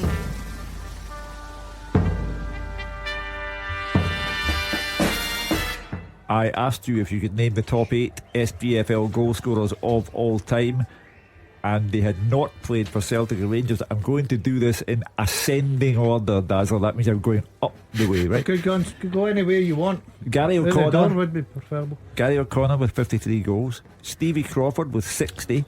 Colin Nish with 61. Liam Boyce also on 61. Michael Higdon on 73. Billy Mackay on 83. Adam Rooney on 85. And the top man who did not play for Celtic or Rangers, John Sutton, with 96 goals. And the top man on the podium, the only one on the podium, token jester who gets in there. We get every one of them right. I said to you, and you butted in, have I played with any of them? And your answer was, oh no, that was ages and ages ago. Stevie Crawford. I asked you the question, have I played? I remember you asking the question, and you said absolutely no, that was ages ago. I maybe thought you'd asked if you were in there. You're taking is that the route you were going down, Stevie Crawford? Yeah. And I had Colin Nish right at the end, so we get 8. There's no way you got Colin Nish at the end. I saw the look on your face. Actually, he did right, Colin Nish. Wow, red card for Lennon Miller. Motherwell down to 10 men, and it is the youngster who is down to who's sent off. Any idea what the offence was? No, we will wait and get an update from David Fraley. Brought down Mackay, who was through on goal. Oh, sore one. Everything going he so was the well last for man. Took one for the team, Lennon Miller. Yeah, but the young man will learn for it. You have to go through these points in your career. Fergal Sharkey, teenage kicks. Stephen Kingsley off for an injury. That one is blocked a shot, maybe a twisted knee. He's off on a stretcher. There is going to be a VAR check though. VAR review on Lennon with Miller. M&D Green Pharmacy. On Lennon Miller, yes, we will give you that after the half-time report from Celtic Park. Gabriel. Celtic 2, Kilmarnock 0 at the interval thanks to impressive goals from Reo Hatate and Luis Palma. Celtic looking very comfortable, one of their most accomplished halves of the season so far, and they were at it from the off. Kyogo had the ball in the back of the net within 5 minutes, a lovely move, but it was rightly ruled out for offside. Hatate and Liam Scales both had decent efforts within the first 15 minutes as well. They were well saved by Will Dennis in the Killy goal. They were playing particularly well down the left-hand side. Greg Taylor linking up really well with Luis Palma. Hatate getting into some nice positions as well, and the Japanese star made the most of it after 22 minutes. Breezing through the Killy midfield, entering their box and just slotting the ball along the deck into the far corner. Looking back to his old self, and just over 10 minutes later for the Hoops had doubled their advantage. Palma showing his brilliant ball striking ability, stroking it into the top left hand corner from over 20 yards. He was made to sweat though with a VAR check. He thought he was going to lose a second goal this week after his heartbreak against Lazio. Thankfully for him, it was judged to have been onside. Killian went straight up the other end from centre with captain Kyle Vassell. He cut it back. Cameron Carter-Vickers, upon his return to the team, nearly turned it in his own net. Joe Hart saved the ball on the line, and that's Killy's best chance, their only real chance, you have to say. Derek McInnes could have won so much more from his side. They are miles away from the team who won against Celtic 6 weeks ago. The Hoops are on easy street. They're in their groove. They'll hope for more second half goals as they look to go 7 points clear at the top. Half time here at Parkhead. Celtic 2, Kilmarnock 0. That's the only half-time whistle in our featured games so far. There was that VAR check for Lennon Miller's red card. In fact, it is now half-time at that game between Livingston and Motherwell at the Tony Macaroni Arena. David Friel can tell us what the outcome of that was. Yeah, half-time, Andrew. Livy 0, Motherwell 0, but late drama here. Goalless at the break, but Lennon Miller was sent off for a last-man foul basically in the final minutes of that first half. Livingston have the better openings, to be fair to him. David Martindale will now be demanding his players surely go on and get a win with that extra man advantage. Livy started really well. They had 2 chances inside 8 minutes. Ayobalai headed right from McConnelly, probably should have done better. Stephen Kelly then at the end of a brilliant Dan Mackay cutback. He had 2 shots blocked by Beavis McGarry from about 12 yards. Motherwell came into the game more threatened from a few set pieces, but the best effort came from an ambitious Dan Casey shot from the halfway line on the half-hour mark. Nobody expected the Motherwell defender to shoot when he stood over a free kick. Livingston keeper Jamal George definitely didn't expect it. He was caught by surprise and had to race back to tip the ball over the bar.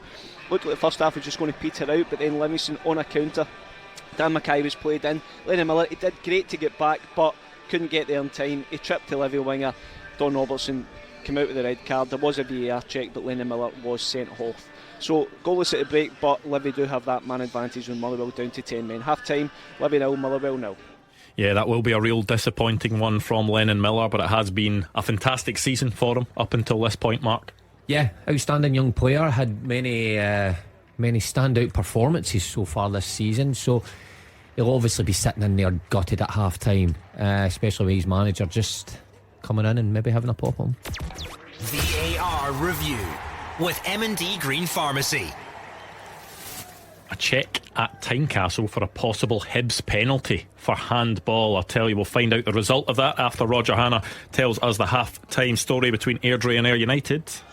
Yes, Andrew, Airdrie 0, United 1 at the break. It's a deserved lead for Lee Bullen's visitors at half-time. Logan Chalmers supplying the only goal halfway through the first half here. He needed Ayr goalkeeper Charlie Armstrong to make an excellent early save to deny Lewis McGregor, who was Airdrie's match winner at Morton last weekend. 1-on-1, and the goalkeeper managed to push it out. Airdrie had started brightly. They lost a little momentum, and right back Cammy Ballantyne limped off to be replaced by Kanayo Megwa on loan from Hibs after just 9 minutes. Mason Hancock headed wide from a corner on the left as Rhys McCabe Hibs men tried to make the breakthrough, but Ayr took the lead after 21 minutes. Substitute Megwa gave the ball away carelessly to Jay Senga in midfield. He freed Jamie Murphy down the left-hand side, and his deep cross was knocked in at the back post by Chalmers for the opening goal. I think McAllister and Chalmers were then both off target for Ayr from distance, and it took a good save from Airdrie keeper Josh Ray to deny Mark McKenzie one-on-one moments later. Murphy had a shot from 20 yards deflected over the top in stoppage time as Ayr sought a second goal, and they almost got it deep into added time. The corner worked short to Chalmers.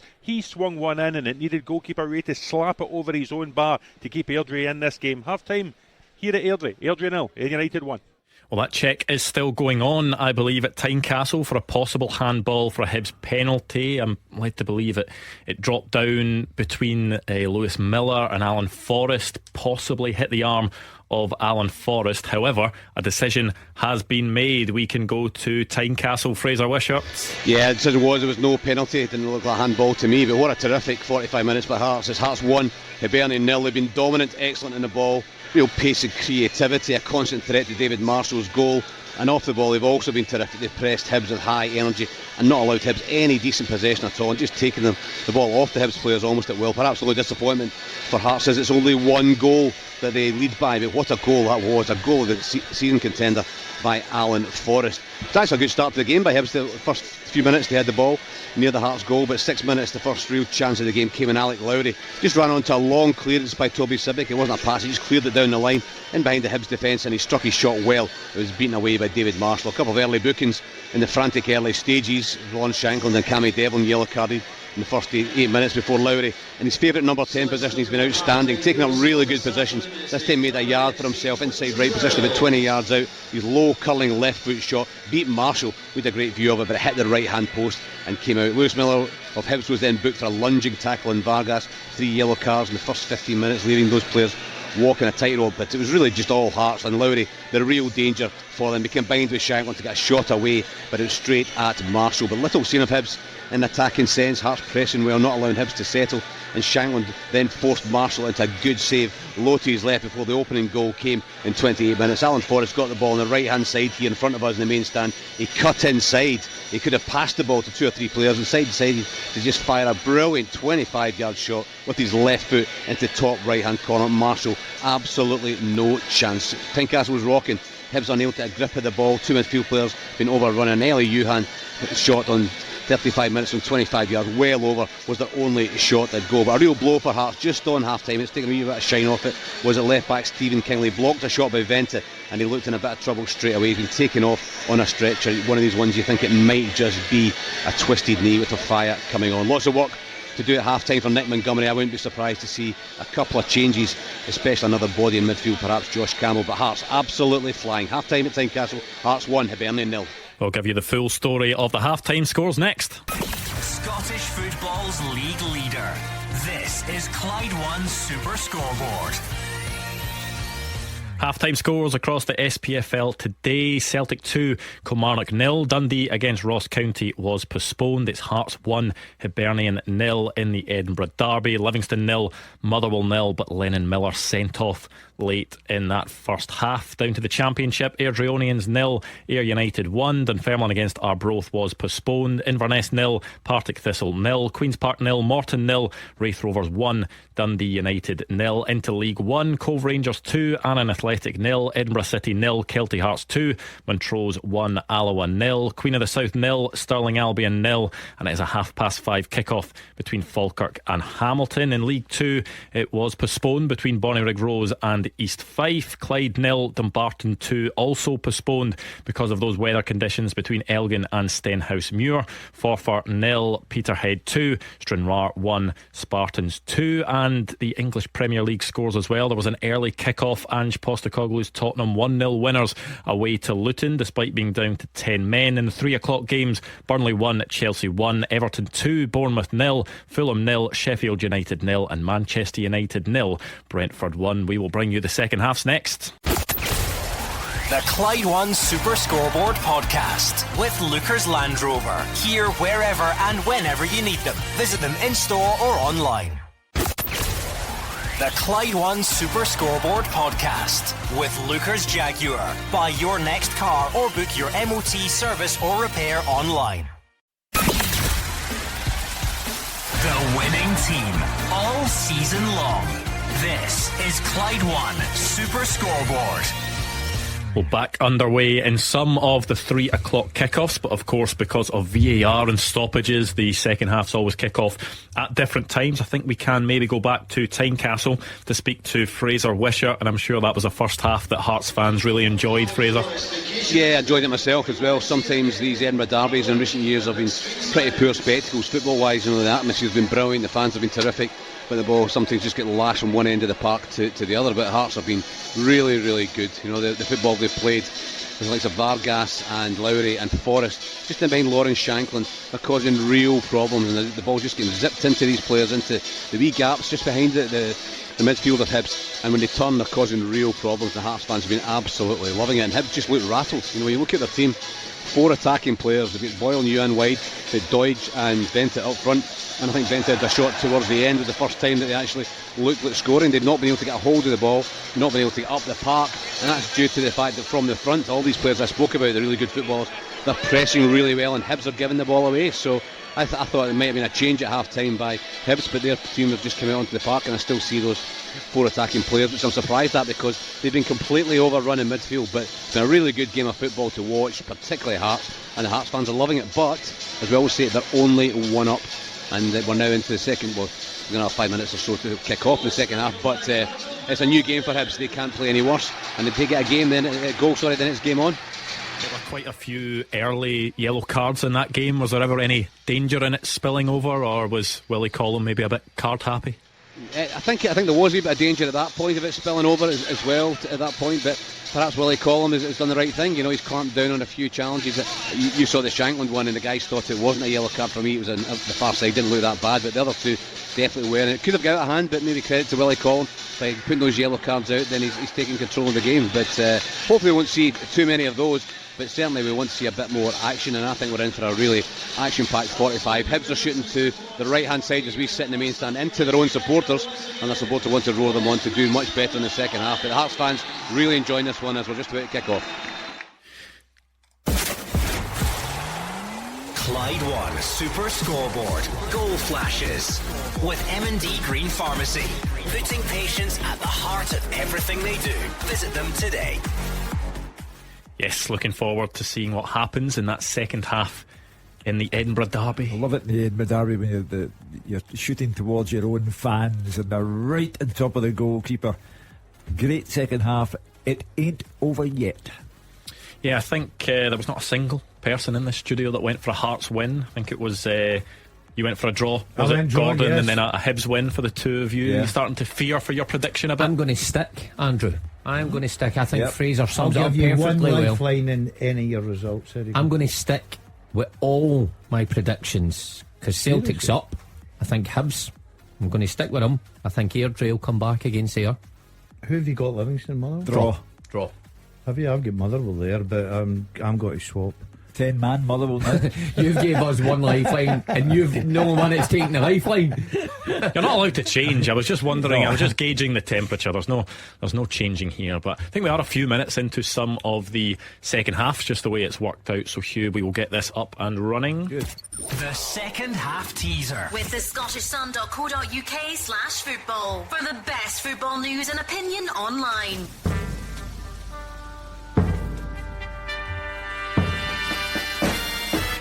This will take your mind off the rain. I have played alongside Roy Keane and Jamie McAllister.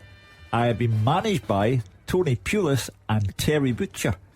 I gained promotion to the Premier League via a playoff victory. And I won the Scottish PFA Young Player of the Year and the league in the same season. Who am I? A lot of information. I played alongside Roy Keane and Jamie McAllister. Managed by Tony Pulis and Terry Butcher. I gained promotion to the Premier League via a playoff victory and won the PFA Scotland Young Player of the Year and the league in the same season. Who am I? That is a lot of information, but remember, go to @ClydeSSB. Mark Wilson already has it. Mark Wilson already has it, which means that the punters out there are going to get it as well. So it is a race. Make sure you tweet us at Clyde SSB. Get the answer in as quickly as you possibly can, and you can be on that podium. Of course, there is a lot of information, so you can see it in written form there. But that is that's a good start to the second half for you, Mark Wilson. He only beat me because he's nearer Hugh. I had my paper going over, and next minute he's celebrating like Palmer. That's a lie. I showed him the name Pearson, and then he's done it. He's just named. Oh no! This is the second time this has happened on the show ever. I think. Oh no! Mark has just given the game away. I'm so sorry, mate. Hugh worked so hard to get that question, to put it together, and Mark, 20 seconds after it was read out. Is it any wonder he's known as the mushroom for a reason? Oh, mate, Hugh. I don't think. To be fair, I don't think you'd have heard that. No, I was only joking. I showed him. Are we able to get a replacement one on the go? Do we think we can maybe try and get a replacement one? We'll see if we can do that. But Mark, that's sorry, guys. That is the quote of the new season. I showed him the name Pearson. I put Wallace as well. Didn't even have it. Oh, sorry. I know the work that you put into that, Hugh. You cannot get the staff these days. Roger Hanna says replacement question or replacement pundit. You know what? He's top of the podium now. I know. No one else will get it. I actually remember it very well because it was Alex Ray last time, and Ian Wright was the player, wasn't it? And he said straight away, something about, I remember such and such about Wrighty. Showed them. Aye, I'm sorry. Everyone out there. You've entered history. Yeah. Let's get another teaser up and running. That one was too easy anyway. Yeah, exactly. We will try and get another teaser up and running. Do you want me just to also make one see up all the people that are tweeting us now saying Stephen Pearson. Stop it. How did you get it? What clue gave it away? Well, there we go. Mark's top of the podium, but he's been disqualified for ruining the whole game. No. Oh dear. Well, back to the football, I suppose. Montrose 1, Alloa 1. Ali Roy, who started well, scored last weekend on loan from East Kilbride. I think he's got 2-2 now, Ali Roy, so a good start to life at Alloa for him. And a good start for Maurizio Pochettino. He's 2-1 up now, having been 1 down to Burnley. Yeah, it's turned things around. We also have a goal in one of our featured matches as well. Goal flashes with M&D Green Pharmacy. Livingston making the most of their man advantage. They are 1-0 up against Motherwell, and it is Bruce Anderson. The cross came in from Mackay, and it was Bruce Anderson with the finish, and they have the lead. Does a great job for Livy, Bruce Anderson. They need that. Third bottom of the table this morning, and they're 1 up and playing 10 men. Now, Davy Martindale would not be a happy man if this does not end well. Yeah, it just goes to show you know, how things quickly change in the league. You know, Livy hold on to that, they win, they beat Motherwell, and everyone's waxing lyrical about how good Motherwell's start of the season was. They go level in points for them. So things can quickly change, and Stuart Kettlewell then has to analyse 4?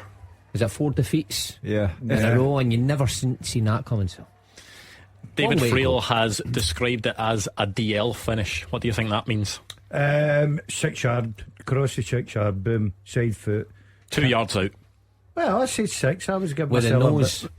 No, like that. If it's the nose, that net is in trouble. It'll be burst. Listen, I love strikers that score like that. That's what it's all about. Penalty box players, I call them. Just you? Oh. No. There was a lot of penalty box players in my day. No, I was meaning, is it just you that call them penalty box strikers? It's a very common phrase. Probably, yeah. But got one of these. Goal flashes with M&D Green Pharmacy. Not a good afternoon for Rhys McCabe's Airdrie. They are 2-0 down to Ayr United, and it is Anton Dowds. The short corner came from Chalmers, and it was a fierce finish at the near post, and it is now Ayr United 2, Airdriedonians 0. All three of you had that down as an Airdrie win. Doesn't look as if it's going to happen. No, it certainly does not. And so much for Akinyemi.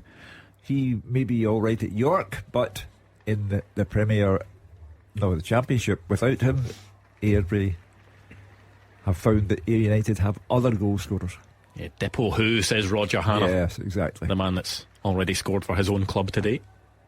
He's getting a good game, Roger. I know he was bound for Dens Park this afternoon, but that's a good game this afternoon. We all went for Airdrie. We all thought that Airdrie were a team, especially at home, playing some nice football. But well done, my old club, Ayr United. He always manages to find his way to a Ayr United game, doesn't he, Roger? Yeah, because he's pals in the boat. And it was by pure accident today as well, because he was meant to be at Dundee, Ross County, and that one got postponed.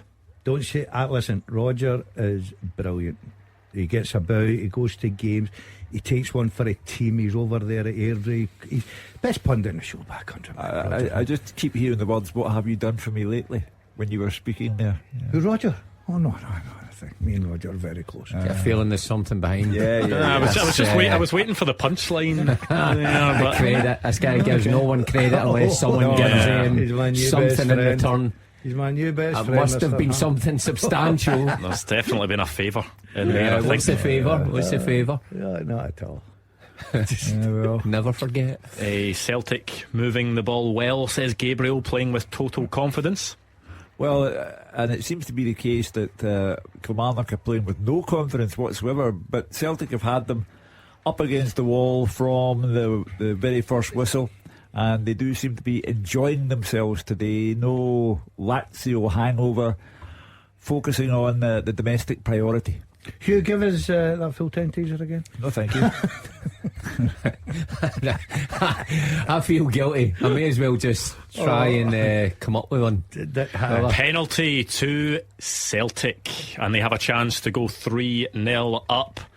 It was nice play. Palma holds on to it, rolls it wide to Hatate, who was tripped by Watson and pointed to the spot. Is it Hatate takes a penalty? He took one last Saturday, and it was the worst penalty you ever saw, but it squirmed in under the goalkeeper. Yeah, I remember that, Hugh. So he's obviously you normally see this about a free kick, but a penalty, 3 standing over it, according to Gabriel. Kyogo, Callum McGregor and Rio Hatate. Well, McGregor will pull rank and tell them who's taking it. I don't think McGregor will take it, will he? But I think he'll decide.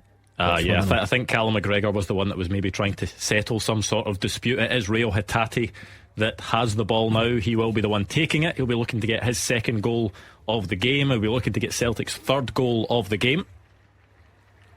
You would fancy him. I know he's not. Yeah, I would fancy him. I don't think his last penalty was good, but I would fancy him this afternoon. Everything's going Celtic's way. They're playing some good football, so guaranteed penalty kick goal. VAR review with M&D Green Pharmacy. Was that guaranteed penalty kick goal? It's not even a guaranteed penalty kick because the referee's going over to the monitor. Oh, now, that means it'll be reversed then. That's a bit of a delayed action. Tends to be the way. Yeah. I mean, VAR doesn't always work as quickly as we'd like it to, Hugh. Sorry, what was the story? Someone tripped, was it, in the box? Rio Hatate tripped by Watson, appeared to be tripped by Watson. However, the footage may show something different.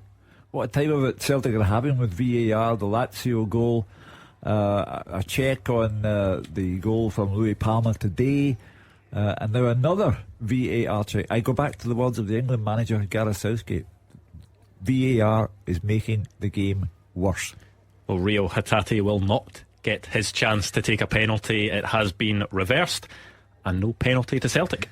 Again, it doesn't make it worse, Hugh, if it's the right decision. Derek McInnes will be sitting there thinking it's not made it worse for me, because I would have came out after the game, looked at it on my screen and seen it wasn't a penalty, and it may have a different outcome in the game. What makes it worse is the length of time, and when the VAR, like we saw with the Tottenham Liverpool game, it shows a level of incompetence, and that side it makes it worse. But I think the technology is correct. It's just how we use it and the training that goes into it for those in the VAR truck that has to be much better, in my opinion.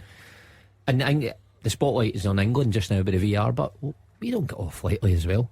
Your guys aren't perfect. Your guys have made mistakes, and they will make mistakes.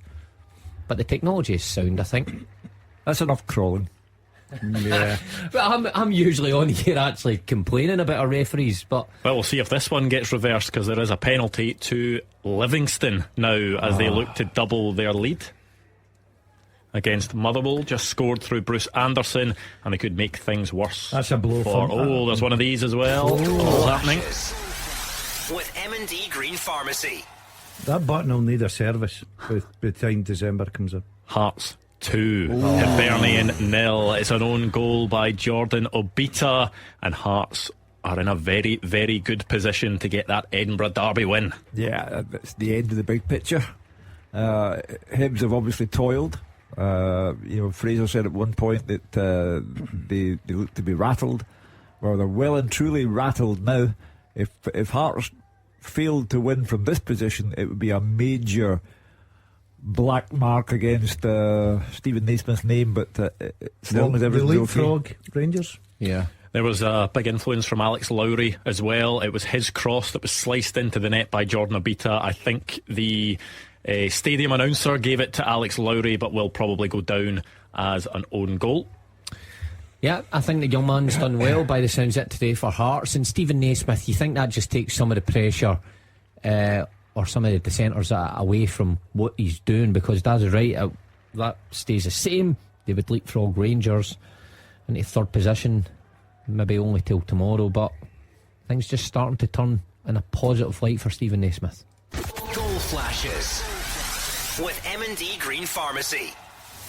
The Livy penalty was given. It was Sean Kelly against Liam Kelly from the spot, and it was Sean Kelly that got the better of that one, sent the goalkeeper the wrong way, and it is now 2-0 to Livingston against the 10 men of Motherwell.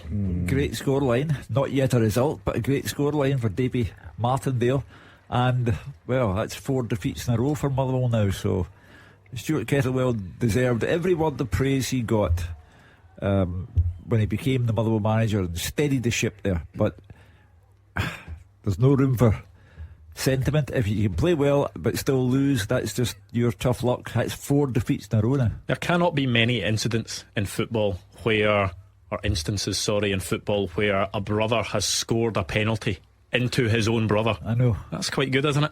Sean Kelly just scoring into Liam Kelly there. I didn't know they were brothers. Yeah. Seriously? Yeah. I just thought that two of them were an awful called lot of Kelly. Kellys, Because there's 2 S Kellys at Livingston as well. There's Are Stephen they Kelly, brothers? but they are not, no. God, that'd be a family game out. Would it not? This afternoon at Livingston. Would you celebrate right up into your brother's face? Oh, yeah. Would you? Yeah. Have a bit of that. Go. Give us that How's bonus. you like that, youngster? What do you spend your bonus on tonight? That was a busy period, wasn't it? Loads happening there. Well, obviously Celtic VAR has played its part again, and they're still 2-0 up and did not get the penalty to put them 3 up. Hibs, bad day. Have gone there in good heart, no pun intended, and they're leaving in bad heart because they're 2 down and they won't come back from that. But for Livy, he's done it again. Davy Martindale, you keep knocking him down, he keeps getting back up again. They do just pick up these results, Livingston. They'd only won 1 league game out of 7 this season so far. They've had a few draws, but just being able to pick up those results is something that just keeps Livingston going, and they just manage to, whether it's grinding it out, they sometimes go through some good spells, they sometimes go through long spells of not winning games, but they're always safe. I think a lot of teams in the Premier League have got that form in them. You look back through the seasons, you get teams at the Livingstons, Motherwell for instance, Kilmarnocks and teams like that. They all have their little run and have a bit they have a big dip and then they come back again. Livingston find a way. I've not been impressed with Livingston last few times I've seen them. I thought they were very negative. I don't know if David's changed that style of play this afternoon, but he certainly made the advantage of the 10 men count. And Motherwell, who, listen, I'm from Motherwell, speak to a lot of Motherwell fans that go to the games home and away, really pleased with the form, pleased with the, not the form, the fact of the games winning, but pleased with the way they're playing. Always saying a bit unlucky, we should have picked up a few points here and there. But as Hugh quite rightly says, you can't keep saying that if you're starting to lose game after game after game. Now, I think the next game would be away to St Johnstone, am I right in that? Something like that. So that's another one, because St Johnstone are fighting for their lives, so they need to start picking up points. Forget about, this nice football and they're being a bit unlucky. They'll start quickly dropping down that table. Well, all that was going on, Kyogo did have a chance. He ended up hitting the post. The rebound came back to him, put that one over the bar, but the flag did go up for offside. Maybe should have done better from the ball over the top by Palma, but it would not have counted anyway, or I think it would have gone to a VAR check anyway. But the flag did initially go up for offside, and Alex Lowry has made his contribution in the Edinburgh Derby, and he now makes way for Benny Beningame. A good player replacing a good player. So it just seems to be that Hearts are dominant, as they have been historically where this fixture is concerned. Kyogo at Celtic Park must be very anxious for a goal. Scored a beauty against Lazio, but it's not often that Celtic have a lead game at home and the ball's going into the net and Kyogo doesn't get a goal. So he'll be trying to correct that omission before the end of the day.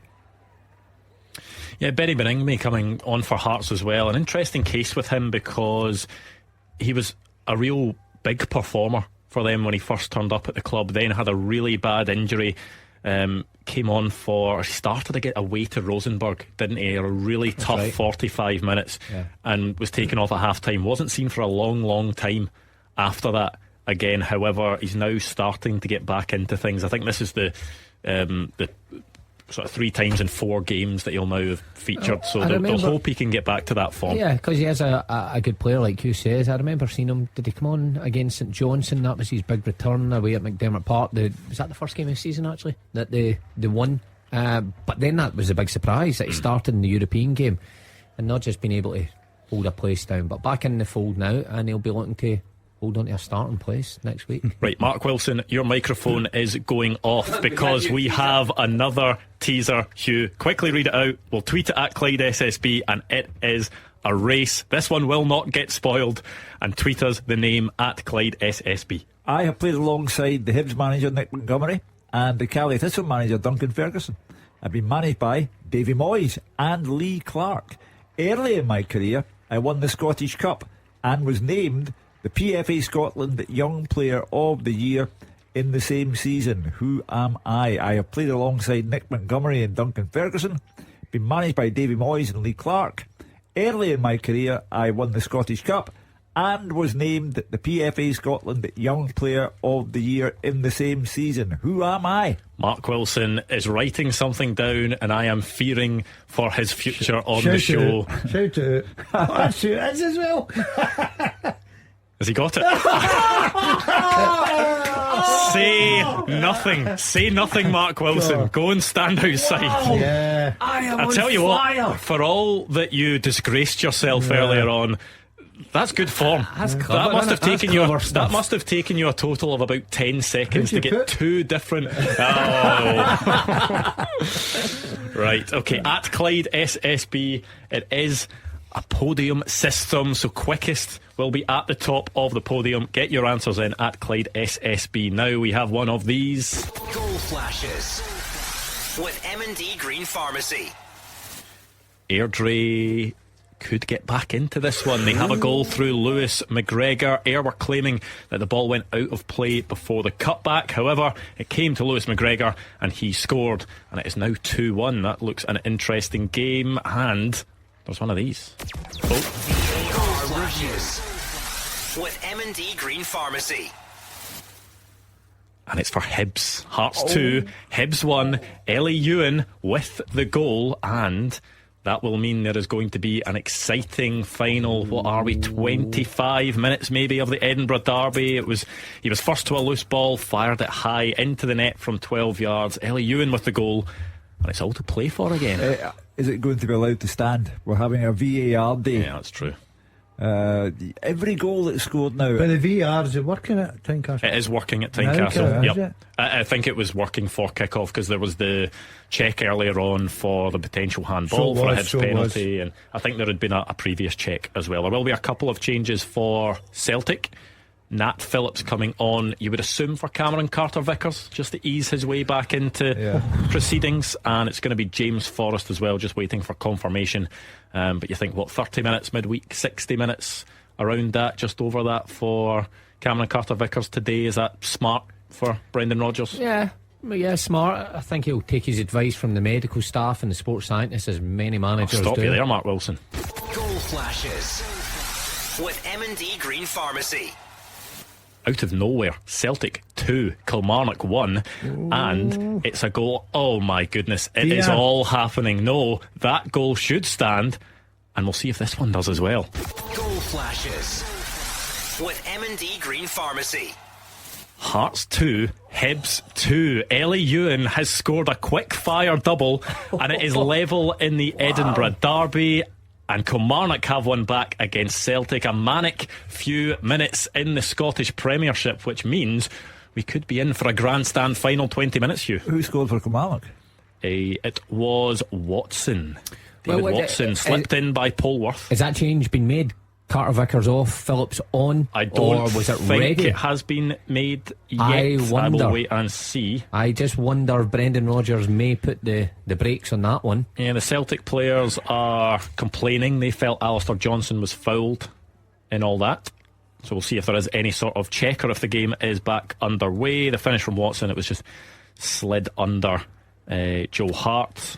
Well, you're quite right. It sets up one heck of a finish, both at Celtic Park and at Tynecastle, and out of the blue, Kilmarnock get a goal. Now, Celtic's concentration has to be substantial now, because to throw away a 2-goal lead would be an amazing mistake. That change has now been made. Cameron Carter-Vickers and Lewis Palmer off. Wow. And on come Nat Phillips and James Forrest. Phillips doesn't make a mistake and Celtic lose a goal. Oh dear. But I said at 2 o'clock on this show, and please listen back, there would be plenty of goals. Everybody complained about the rain outside. It was a striker's pitch. It was goals written all over it this afternoon. We've got great excitement. Yeah, that was a manic few minutes. So let's get you up to date. It is Celtic 2, Kilmarnock 1 in our featured matches. What a comeback from Hibs. It is now Hearts 2, Hibs 2. Livingston are 2-0 up against the 10 men of Motherwell, and Airdrie got a goal back against Ayr United in our featured championship game. So it is now 2-1 to Ayr United. Well, if Ellie Ewan can complete a hat-trick and get a Hibs win from a 2-goal deficit, you'll have a statue beside Greyfriars Bobby in Edinburgh. So an astonishing finish in the making in Glasgow and in Edinburgh. Celtic would have to be careless beyond belief to let slip at home a 2-goal advantage, but that's what they've got to fight against now. Yeah, David Watson with the goal, the youngster. What a moment for him as well, scoring away to Celtic at Celtic Park. Yep. Yeah, good for the young man. And he's gave his team a real fighting chance here at Celtic Park. I think that'll be the disappointing thing for Brendan Rodgers this season, is always susceptible to concede a goal, even at home. You go back to the Ross County game at the start of the season, Motherwell last week, then Lazio, and then just out of nothing Kilmarnock. There's a kind of ease to playing or scoring against Celtic.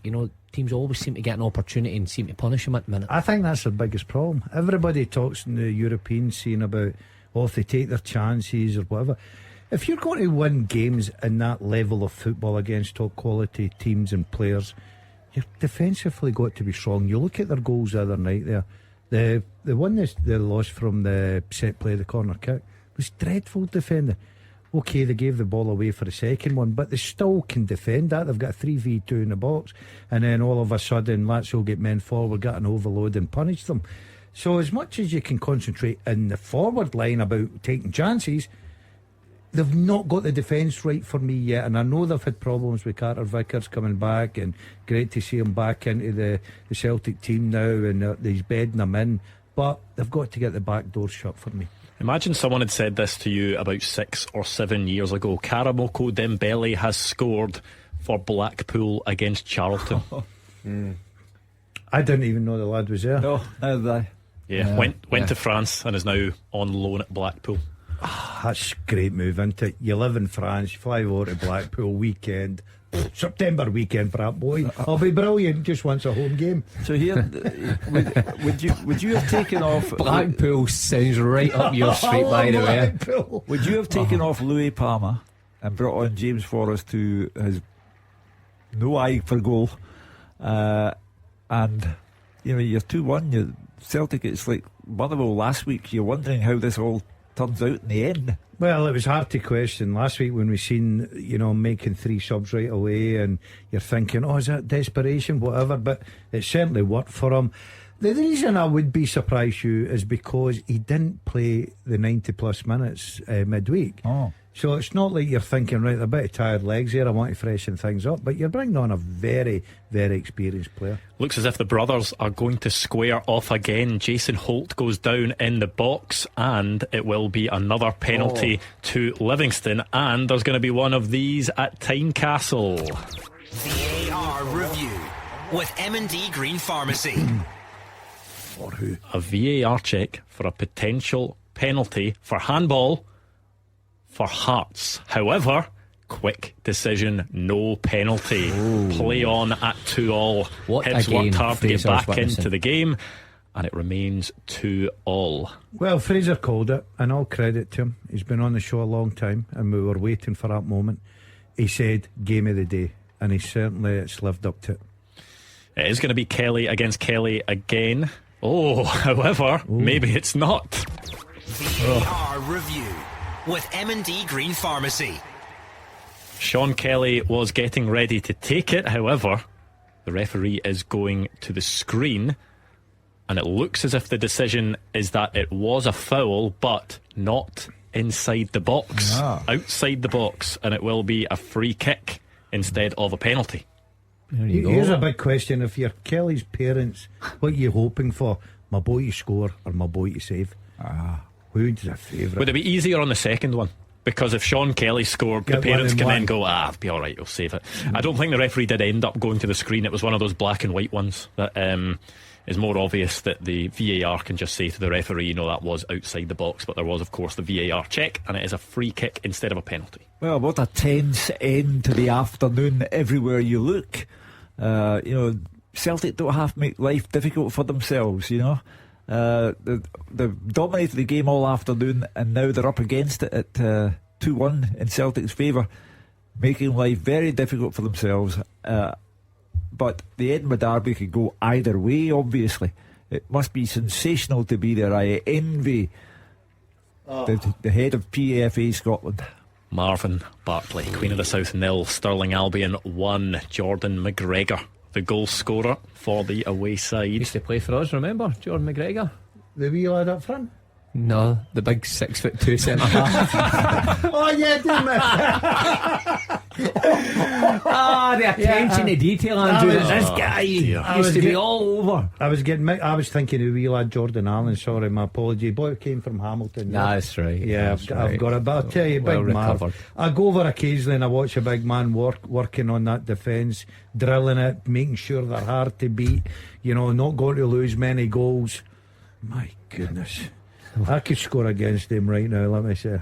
David Marshall down, holding his groin, receiving treatment. Looks as if he is going to play on, but always a bit of a risk if a goalkeeper picks up an injury. Well, I mean, if he's not 100% fit, what chance do you have? Anyway, Hibs not suffered with that all season. Is there not a game problems, that they had to have 3 goalkeepers in one game? Yeah, they sent Borisic or something to back up goal. Boric.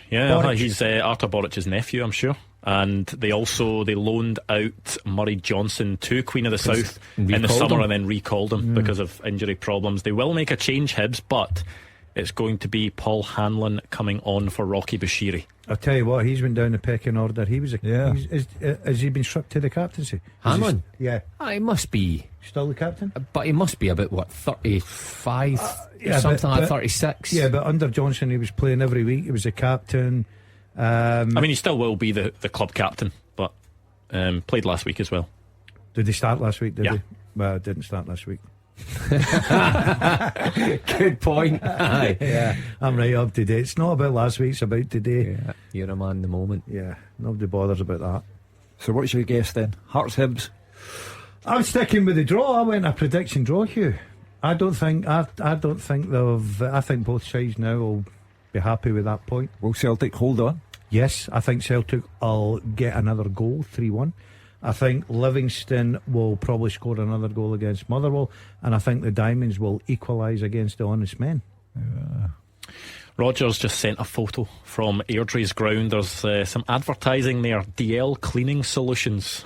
Yeah, Roger says here. handy for getting yoghurt stains on jumpers. I'm everywhere. We should explain that, the context on that one. That was last week. You had a bit of an accident. I went a bit safe today with a burnt out pita bread, so obviously you can't spill that on the shuggy gaffer stuff. You know, I've got the real gear on this afternoon. Not the fake, the real gear. Right, so here we go. David Marshall, the decision has now been made. He's going to come off. Max Boric is coming on. And one of these has gone in at Celtic Park. Goal flashes with M&D Green Pharmacy. Celtic 3, Kilmarnock 1, and it is Greg Taylor with the goal. And Celtic now have that 2-goal advantage again. And you're asking yourself a question: why is DL on the big contract? There you go. He knows his stuff. Knows his stuff. Knew Celtic were going to beat Kilmarnock at Sorry, Celtic who Park. scored? Taylor. Greg Taylor. Oh, Greg Taylor. It was a corner. He was at the back post. Against his old club as well. I wonder if he celebrated. I would have settled some nerves, by the way, because again, been there before, 2-0, you're cruising, all of a sudden you're thinking, oh, this game's just got a whole lot harder. So that just settles the nerves going into the last 10 minutes. See, the thing is, and I totally understand it with Kilmarnock, you get that wee glimpse. Was it glimpse? What I'm trying to say. That was just a full body malfunction. You get that bit of hope, right? Right, you get a bit of hope, then you start throwing extra players forward. You're at Celtic Park, you open yourself up a little bit, and there you go. Good players punish you. 3-1, game over. I think glimmer of hope is, I think, what you were going for. Glimpse. Glints. Bodo Glimp. They played Celtic. I got myself right into that one. I thought I'm not leaving. It's this nothing guy. worse when you have a word and you think, have I made that word up? Does that make sense? I do that quite often, Mark. I like to make a few. Glimpse is a word you just pronounced it 18 different ways. Glimpse. Right, okay. And then if you keep saying it, that sometimes doesn't sound like a word. Do you ever get that? There was a bit of a celebration from Greg Taylor. A sort of arm went up in celebration, but it wasn't a full celebration. There was another huge chance for Celtic there. Dyson Maida breaks all the way from a corner, smashes it at the goalkeeper. Was a good save, fell to James Forrest, cuts in 6 yards out, and another good save by Will Dennis. Probably had to score there though, James Forrest. Well, Celtic certainly have had chances to make this more clear cut. You know, the third goal just settles the nerves. But when you think of the chances you've told us, I think Hatate had a good save early on. Then Kyogo certainly should score in the couple that you've mentioned since that. So they've created today. I think it's been much better than what we've seen in previous weeks. Well, it's going to be a change for Celtic. It's going to be Odin Thiago Holm who comes on for Matt O'Reilly. His first appearance of any kind since he was sent off against Feyenoord, stayed on the bench for the last 2 domestic matches, and then of course was suspended for that midweek game against Lazio. Brendan Rodgers has actually stated in public that he believes that Odin Thiago Holm in the fullness of time will be a big player for Celtic. He's only 20 years old right now. He's one of the many projects who have been handed to Brendan Rodgers, but he does have early faith in him, so he's getting 10 minutes to show what he can do. Yeah, came on against Rangers as well, had a few nice touches. Yeah, I think they'll get big hopes for him. Boy was unlucky, obviously. Come on, the sending off doesn't do you favours, but little opportunity to this afternoon. Come on there, get yourself, bed it back into the team. What, 10-12 minutes to go at Celtic Park. They look comfortable now, so good time to bring them on. Forfar tried for a bit of a comeback, but Peterhead now 3-1 up against them. Rory McAllister still scoring goals. Knows his way to go, that boy. Scored many over the years. Not as many as he used to. Left for Cove for a while, didn't he? Now back at Peterhead again. Well, I chased out of Cove because he had a holiday booked, did he not? Yeah. And then went elsewhere. Quite right. I'd have chased him myself. The only excitement now. You'd have been the one going on holiday. No. Did you look? If you ever see what the dedication of footballers, have you watched the Beckham thing? Yeah, I watched quite a bit of it yesterday. It's very good. Is it good? It's really good. Yeah. Brilliant. It reminds me, What's good about it? I've not watched that yet. It's not just all about his relationship with. It's about his whole career. There's a lot of football stuff, but I think that I won't spoil any of it. Yeah. I'm not. I mean, it's obviously all out there. His career is all out there, but I mean in terms of how it's done. Rebecca Lou's in it. I don't quite think so. She makes an appearance today. It's a good bit. I want to see. I'd love my Netflix to get a wee documentary about me. I think it'd be brilliant. Imagine that. A fly in the wall following Gordon Dalziel. Imagine what the age rating on that would be. It'd be a bestseller. I'm telling you. The cameras in Airbos Road. But I'll say one thing about him, right? I didn't know a lot about him, I only knew his ability, but watching that, the strength that you had to have after that World Cup was incredible. What he went through down in England. And some of the, all the usual characters are in it, the class of 92 who you'd expect, but there are some big names that they did really well to get that were significant in his career. I won't spoil it because I quite like seeing the. No, there was some other ones, but I won't spoil it for people out there that want to Tell watch me, it. I'll spoil it. I love spoiling things. Oh no, Mark's already done that today, so we'll leave it at that. Big chance for Kilmarnock, a great ball across from Watson. Vassell should probably score at the back post, but he puts it over. There is a substitution as well for Celtic. Kyogo goes off for O. Also in the Edinburgh derby, Rolls with a shot deflected. That hit the bar. Boric was beaten, but it is the woodwork that saves them. His first touch would have been to pick the ball out the back of the net. Sounds a sensational game at Tynecastle. Fraser's very lucky. Told you. Terrific. Wonder if we'll get a winner. Yeah, I might have to record Angela Rippon on Strictly tonight and go to the. Is she still on, Hugh? Yeah. She made it through, hasn't she? Go to the highlights. Is she elegant? Well, she's the epitome of elegance. Oh, yeah. Yang on for Maida as well. Just with O coming on as well, how tough is that as a young striker when you're maybe only getting those fleeting opportunities at the end of matches, 10 minutes here and there? He'll be desperate to prove himself, but he is sort of feeding off scraps really in his Celtic career so far, and especially this season under Brendan Rodgers. Not many starts at all, because Kyogo is obviously the reliable force up there. Like all he can do is when he gets an opportunity, hope that one of his teammates can lay it on a plate for him and score, because that's what Giacomakis did. He had to come in and play back up to Kyogo, but when he got a chance he put it away, and before you knew it he crept up in the manager's thoughts and he started a few games and he filled in for Kyogo when he was injured. Andrew, it's going to be frustrating for him. I really don't want to tell you your job, but you want to do the 25 minutes into the second half teaser, because we're nearly at that time now. Do you want Mark to spoil it again? The second half teaser with the scottishsun.co.uk/football for the best football news and opinion online. Do not say a word. I have played alongside Mick Montgomery and Duncan Ferguson. I have been managed by Davy Moyes and Lee Clark. Early in my career I won the Scottish Cup and was named PFA Scotland Young Player of the Year in the same season. Who am I? Gary Naismith.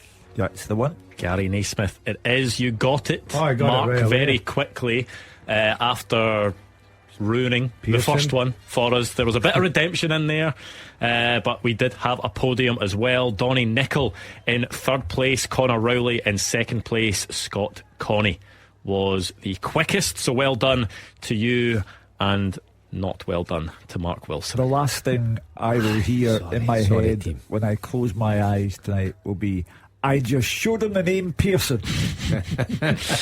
A late winner it looks like for Montrose, 2-1 up against Alloa in the 91st minute. Paul Watson with the goal there. Edinburgh City have got one back against Kelty Hearts, but they are 4-1 down. There is going to be 4 minutes plus stoppage time at Tynecastle to go, so we are 86 minutes in there. There's been 5 minutes added at Celtic Park, so a bit of time for the likes of O and Yang to try and cause some problems. Somebody can make themselves a hero in Edinburgh for years to come. Whether it's a maroon jersey or a green jersey, but somebody has the chance. I mean, it is unimaginable for Hearts if they don't come away with anything after being 2-0 up in a derby. It's already a black mark because you were 2 up, and because it would be Stephen Naismith's third Edinburgh derby, and he still hasn't won one of them. So the pressure losing on 2 goals as quickly as you. It just kills you. It kills you at home. What do we think? Are we going to get late drama in the Edinburgh derby? No, absolutely no. Turn it off. I like a definitive statement like that because it fair play quite to him. often comes back to. He did say Celtic will score a third goal, and the words were hardly out of his mouth before Greg Taylor did so. But Hearts and Hibs are 2-2 written all over it. 6 minutes added between Livingston and Motherwell. That one looks like a foregone conclusion. However, with Livingston 2-0 up and Motherwell down to 10 men. You know the way it works, Gordon, for club management. Nick Montgomery looks the smartest boy in the class at this moment. If he holds out for the 2-2, he's the one who leaves Tynecastle with a smile on his face, and Stephen Naismith not such a happy man. Yeah, it's incredible the way it works because it is just a point each, but the feeling amongst both sets of fans will just be so different with the way the game played out. Well, especially just because of the feeling towards what's went on at Hearts in the dugout situation this year. Fans, or a certain section of the sport, not happy with what's going on, and Stephen Naismith, they believe, might not be the right man. When it was 2-0 up, I said that would maybe get the doubters off his back because he would leapfrog Rangers, and that would probably be the case. However, it takes such a spin when you lose 2 goals against your rivals within a couple of minutes, and a point just isn't enough to satisfy the home crowd. But it shows you our league, Andrew. You look at Livingston, right? 8 games in, they've won 2 and they leapfrog into the top 6 tonight. It's incredible. Yeah. They're sitting 10th and now they leapfrog into the top 6. Unbelievable.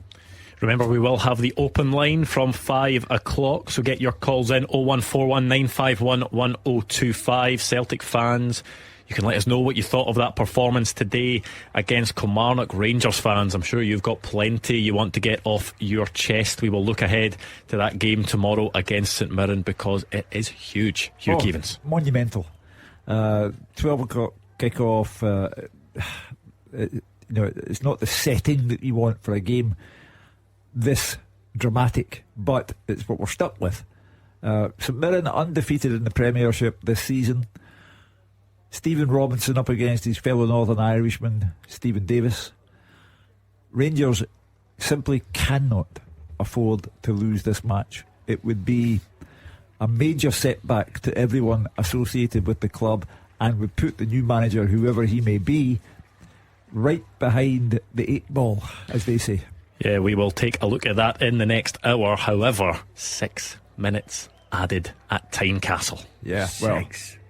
Plenty of time for VAR stoppages and stuff David like that. Marshall was down, wasn't he, with the groin injury as well. So, yeah, it has third goal for somebody written all over it, I think. And 6 more minutes of Fraser Wishart having rain battering down on him in that Tynecastle press box. He's an old warrior. There'll be no problem there. He actually brought a towel with him so that the kit didn't get wet. Professional job. That's for his head.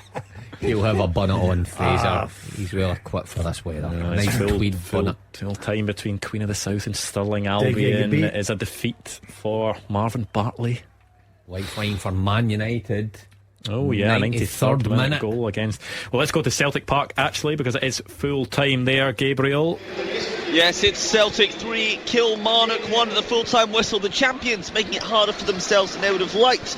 But in the end, a fairly routine victory and an impressive attacking display with goals from Rayo Hatate, Luis Palma and Greg Taylor. The hoops were at it from the off. Kyogo had the ball in the back of the net within 5 minutes after a lovely move, but it was rightly ruled out for offside. Hatate did have them in front after 22 minutes. He breathed through the Killing midfield, entering the box and just slotted the ball along the deck into the far corner. It has to be said today, he looked back to his old self.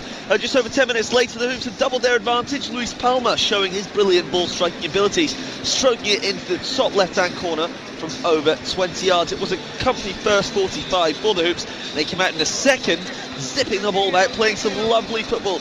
Really nice link-up play. Matt O'Reilly had a curling effort in the bottom corner that was well saved. Tate Maida also had big chances to make it 3. Celtic thought they had the game out of sight when they were awarded a penalty after Tate appeared to have been felled in the box by David Watson. But David Dickinson on the VAR sent Matthew McDermott over to the screen. Penalty decision was reversed. And then, after 72 minutes out of absolutely nowhere, it was game on. A counter-attack for Killie, their first real big chance of the game. Celtic felt Alistair Johnson was fouled by Kyle Vassell, but they both looked at it. The ball popped into Polworth in loads of space, and he just rolled it into David Watson on the right-hand side in the box, who slid it under Joe Hart first time. Looked like it was going to be a grandstand final 20 minutes, but former Rugby Park man Greg Taylor put the game beyond his old side as he turned in a corner with less than 10 to play. It should have been more in the end, and Will Dennis making 2 more huge late saves from James Forrest and Dyson Maida after a devastating counter-attack from the home side. As I said, Celtic making life a little bit difficult for themselves, but they got there very good going forward today. They are certainly starting to find their stride under Brendan Rodgers. Still, some defensive frailties. They move 7 points clear of second place St Mirren and a huge 10 above Rangers for tomorrow's match between the two sides. Full time at Parkhead, Celtic 3, Kilmarnock 1. And now a word from our podcast sponsor, Lookers Motor Group. They've got Jaguar, Land Rover and Volvo showrooms across Glasgow and the West, so you can find the new or used approved car that's right for you. The Land Rover showrooms can be found in Motherwell, Darnley and the north of Glasgow, with their Jaguar and Volvo showroom found in Hillington. And right now at lookers.co.uk you can browse and shop 24/7, value your part exchange, order and take delivery from the comfort of your own home. Every approved used Jaguar, Land Rover or Volvo comes with a minimum of 12 months warranty, roadside assistance, MOT test warranty, an independent mileage and service history check, software updates and lots more. Check out lookers.co.uk to get your new or used approved Land Rover, Jaguar or Volvo today. Now back to the podcast. Late corner for Hibs at Tynecastle. We'll see if that develops into anything after a full-time report from Roger Hanna at Airdrie against Ayr United. Yeah, Airdriedonians 1, Ayr United 2, a deserved victory for Lee Bullen's men. Back-to-back away wins in the Championship, lifting them 4 points clear of the drop zone. Now, they had to rely on goalkeeper Charlie Albinson early on, an excellent save to deny Lewis McGregor an opening goal. But it was Ayr who broke the deadlock in 21 minutes. Airdrie substitute Kanayo Megwa, who'd come on for the injured Cammy Valentine, gave the ball away to Jay Senga. He freed Jamie Murphy on the left, and his deep cross was tapped in at the back post by the excellent Logan Chalmers. There should have been more cleared before half time. Airdrie keeper Josh Ray denying Mark McKenzie 1-on-1. Murphy's shot from 20 yards and deflected over the top, and Ray having to make a save deep into first half injury time to deny Chalmers again. But Ayer's second goal came in 53 minutes. A short corner by Chalmers involved Roy Silla. It came to on loan frontman Anton Dowd. He took a touch and a fierce finish at the near post. Way too powerful for Ray. Airdrie come back into the game after that. Callum Gallagher fired over at the back post. Murray Aiken then had a low shot held by Albinson, and they did get a lifeline in 67 minutes. McGregor slamming home after a stramash in the box, with Ayr furious, claiming the ball had gone out before it was cut back into the 6-yard box. The closest the Diamonds came to an equaliser just a minute from the end. Substitute Nikolai Todorov flashing a shot wide, but that would have been hard on the honest men. They deserved this away victory. Airdrie 1, Ayr United 2. Still around a minute to go at Tynecastle, but it is full time at the Tony Macaroni Arena. David Frail. Full time, Andrew, and Sean Kelly came out on top in a unique family battle really, as Livingston secured a first home win of the Premiership season. The Livingston defender beat younger brother Liam from the penalty spot as 10-man Motherwell suffered a fourth defeat in a row. Lennon Miller's controversial first half red card put Motherwell up against it. Livingston took full advantage. They played well in that second half. Bruce Anderson fired them ahead, and then Sean Kelly made sure of the points with a really composed penalty against his wee brother. Livingston started well. They had 2 chances inside 8 minutes. Iobalai headed wide. Stephen Kelly had a shot blocked. Motherwell's Dan Casey had their best effort in the first half with an effort from the halfway line. Shamal George had to tip that over, but the game changed just in first half injury time. Dan Mackay broke through. Lennon Miller chased him back. First glance it looked like he clipped him. The replays are inconclusive, and let's be honest, Motherwell feel very, very hard done by. It seems as if Dan Mackay took a couple of yards and then went down. So Don Robertson did do a VAR check. He did send him off, but I don't know if Stuart Kettlewell might have something to say about that. And it was a telling moment. 51 minutes, Dan Mackay runs down the right, sets up Bruce Anderson for the opener. Great low cross, great finish. James Penrice then won a penalty before the hour mark after being fouled by Bevis Mugabe. Sean Kelly took responsibility. Bruce Anderson had the ball but gave it to Sean. He was up against his brother and sent him the wrong way to kill the game. So Livy go into the break, into the top 6 in the back of a big win, but it's more disappointment for 10-man Motherwell. Full time, Livy 2, Motherwell 0. And it is full time at Tynecastle. Was there any late drama, Fraser Wishart? Plenty of drama around the goal mouth, but no goals late on, Andrew. But it's amazing, the Hearts fans around me, I mean, someone or two boos, really angry. You're going to believe that if you'd actually been here after 66 minutes, because Hearts were 2 up through goals by Forrest and a Doidge own goal. But then they've been totally dominant for the whole game, but somehow Hibs dragged their way back into the game. 2 goals in 2 minutes from LEU, and Hibs walk away with a point. What a terrific 90 minutes to watch. A really good game of football. Sometimes the derbies aren't, but Hearts will be wondering how they didn't win the game. They're completely dominant in the first 45 minutes, but only that one goal from Alan Forrest to show. 28 minutes, a brilliant strike by the winger. He cut in from the right hand side and only one thought in his mind, and he had a magnificent left foot shot from 25 yards into the top right hand corner. Marshall absolutely no chance. Alec Lowry had been bright on the ball early, fierce shot beaten away by Marshall. Then the young midfield player saw a clever low curling shot with his left foot get past Marshall but hit the right hand post with the keeper again, beaten, and Hibs looked in shock. No Keysner passing and not a note of effort in the first 45 minutes. They started the second half better, pushed Hearts back, but no real chances. It was Hearts that went further ahead in 58 minutes. Lowry had been outstanding, took a short corner, moved into the box past Miller and had his low cross come shot, and it was sliced into his own net by Doidge high into the top corner. Was it an own goal? Was it a Lowry goal? I don't think Hearts fans cheered.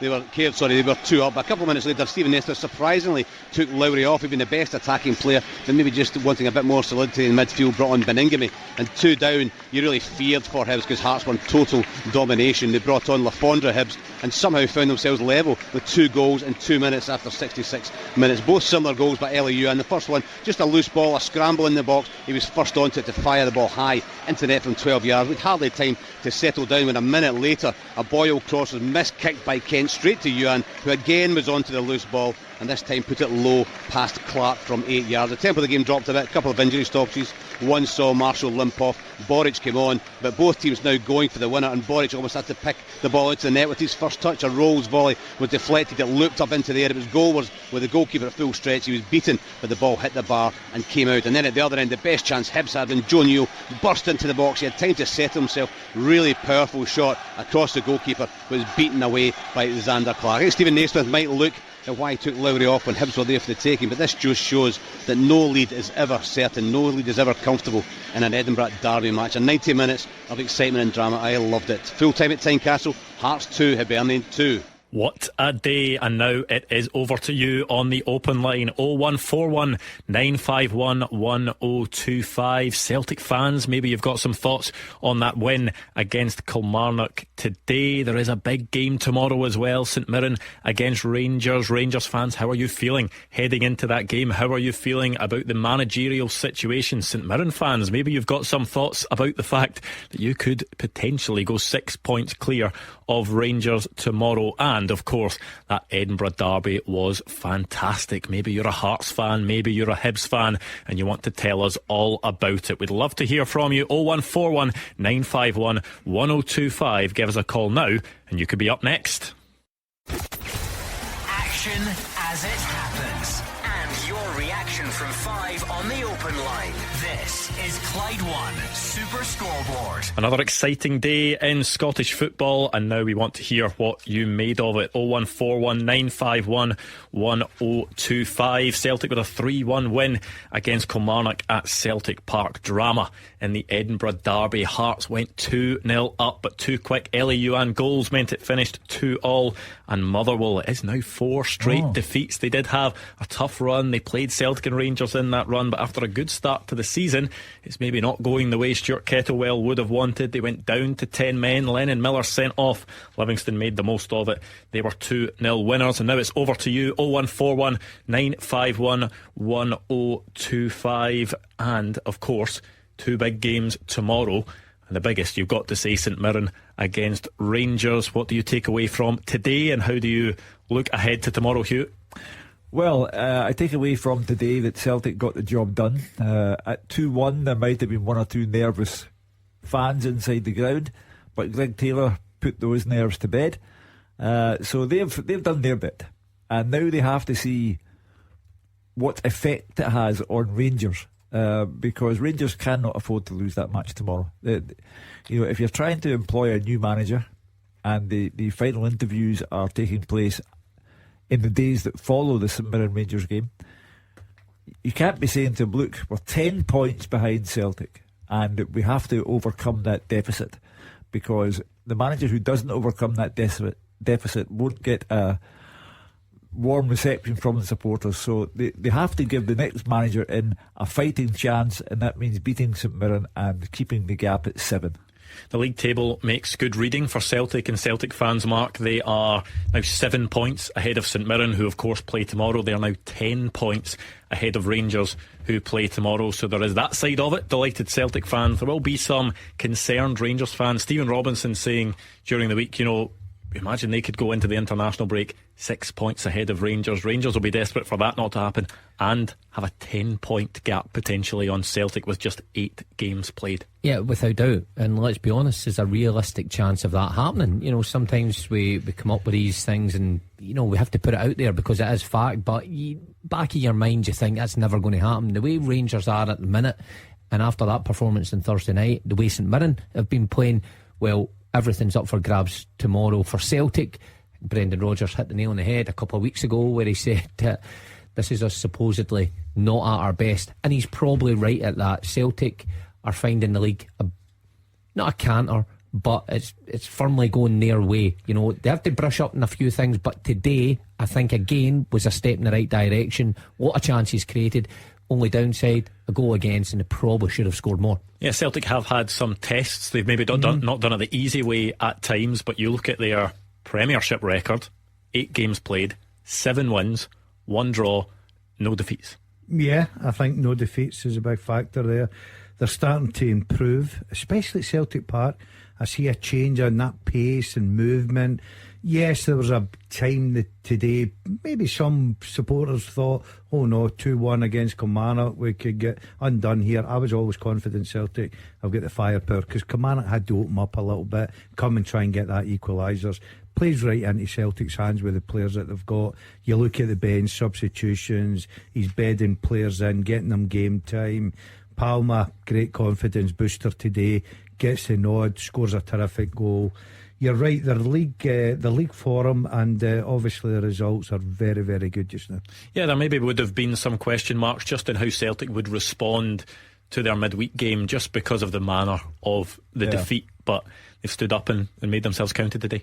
Yeah, admittedly they're playing a Kilmarnock side who had gone into the game 6 matches without a win. Now it's 7, but I think they repaid the fans who turned out on the worst day of the year.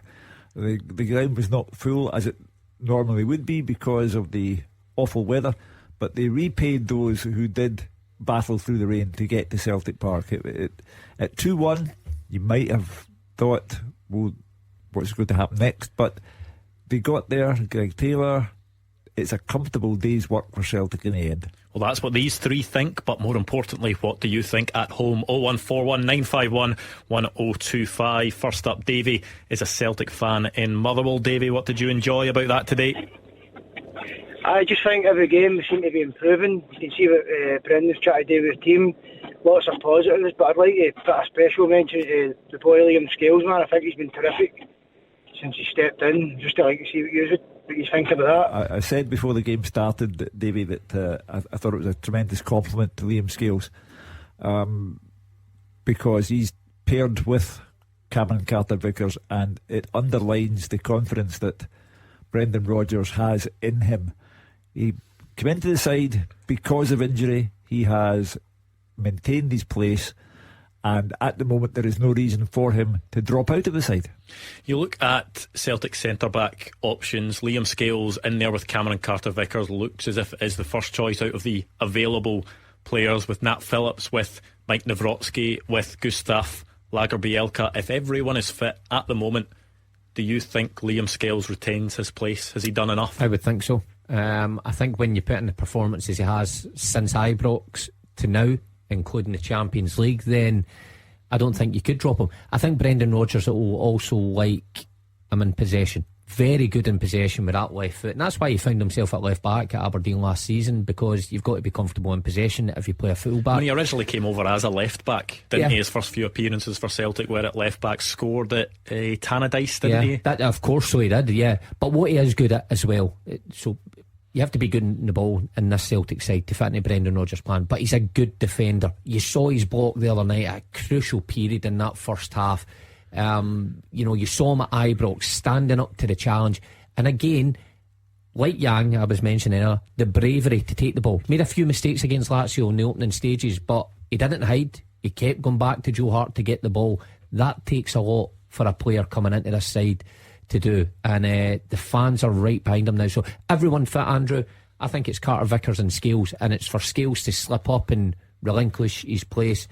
I just can't see him doing it at this minute. He's playing that well. There are these sliding doors moments in football where, it looked as if Liam Scales was out the picture at Celtic, looked as if he may well go back to Aberdeen where he was last season. All of a sudden there are injuries, and when that happens, it's about a player stepping up and making the most of that opportunity, and Liam Scales has done that. You can't say he's not. I agree with what the lads were saying there about him. I think what he does as well is, for a manager, it's not 100% important, but I think it's important in the modern day game. He gives him a great balance on that left side, that left foot. He's very comfortable. I think that he fits into Brendan Rodgers' style of play, coming out from the back, making those passes, stepping into midfield, feeling comfortable. He's defending, I thought, against Lazio the other night, get better and better. Look, Mark's rightly said, he's got the jersey just now. It's up to others now to come and take it off him, but so far he's been excellent. Davey, a goal for Rio Hatate today. He's got that new contract. Maybe didn't start the season as well as he's played over the last 18 months, but do you feel that this can now be the time that he'll kick on this campaign? Totally. I thought he was more like himself today. His first goal, that was a thing of beauty, to be nutmegged and slotted at home. I'm totally happy with the day. Yeah, I mean, I don't think anyone can doubt Rio Hatate's ability over the last 18 months since he came to Scotland. He's been one of the best players in the country. Would you expect that he'll establish himself as that again over the next few months as well? Yes, I do. The contract extension can only help. It settles his future in the short term. There's no doubt that one day big money will take Rio Hatate away from Celtic, because that is what Celtic do and want to do. That is the model. But while he's there, he's a first class player, and he showed it again today. So, they'll get the international break out the way and have to kick on again, because Celtic have some very awkward matches. I think they get Hibs and Hearts in successive weeks. They'll come out of the international break with big games to play, and they will need Hatate in the kind of form he demonstrated today. I think he's still adapting, Andrew, as well, to the style that Rodgers wants him to achieve. I mean, that midfield three is a different look to it, the way Brendan Rodgers wants, because I remember, Daz, when we went to see Celtic against Motherwell for Park, and we seen Hatate, we seen Jota and Greg Taylor, the rotations between them. Hatate often found themselves just drifting into a wide area where midfielders didn't know where to go and pick him up, so he got plenty of space, to get that first touch out his feet, and he would play these lovely passes.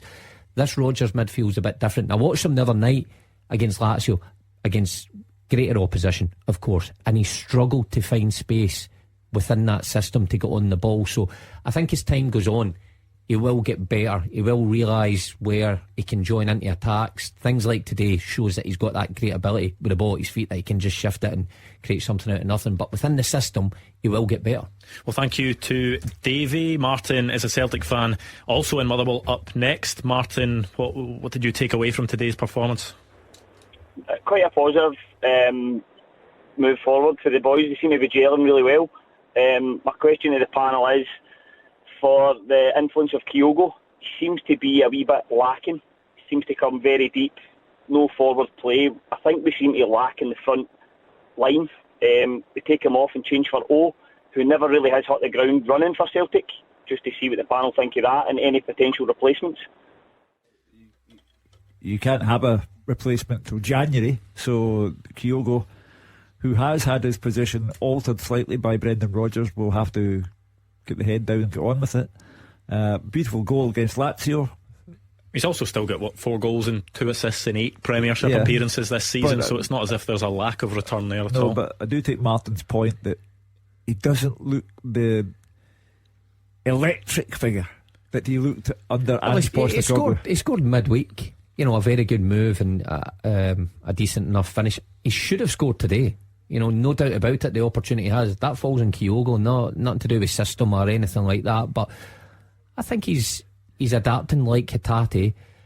No doubt about it. The construction of goals that Celtic had last season under Postecoglou is much different to what Brendan Rodgers wanted. How many times we see Celtic getting to the byline, cut back, who was there to put it in? Kyogo. Seems a different way of playing, but he's still scoring. But the thing is, under Ange Postecoglou, it's not as if Kyogo was constantly getting on the ball and influencing games and being the main man.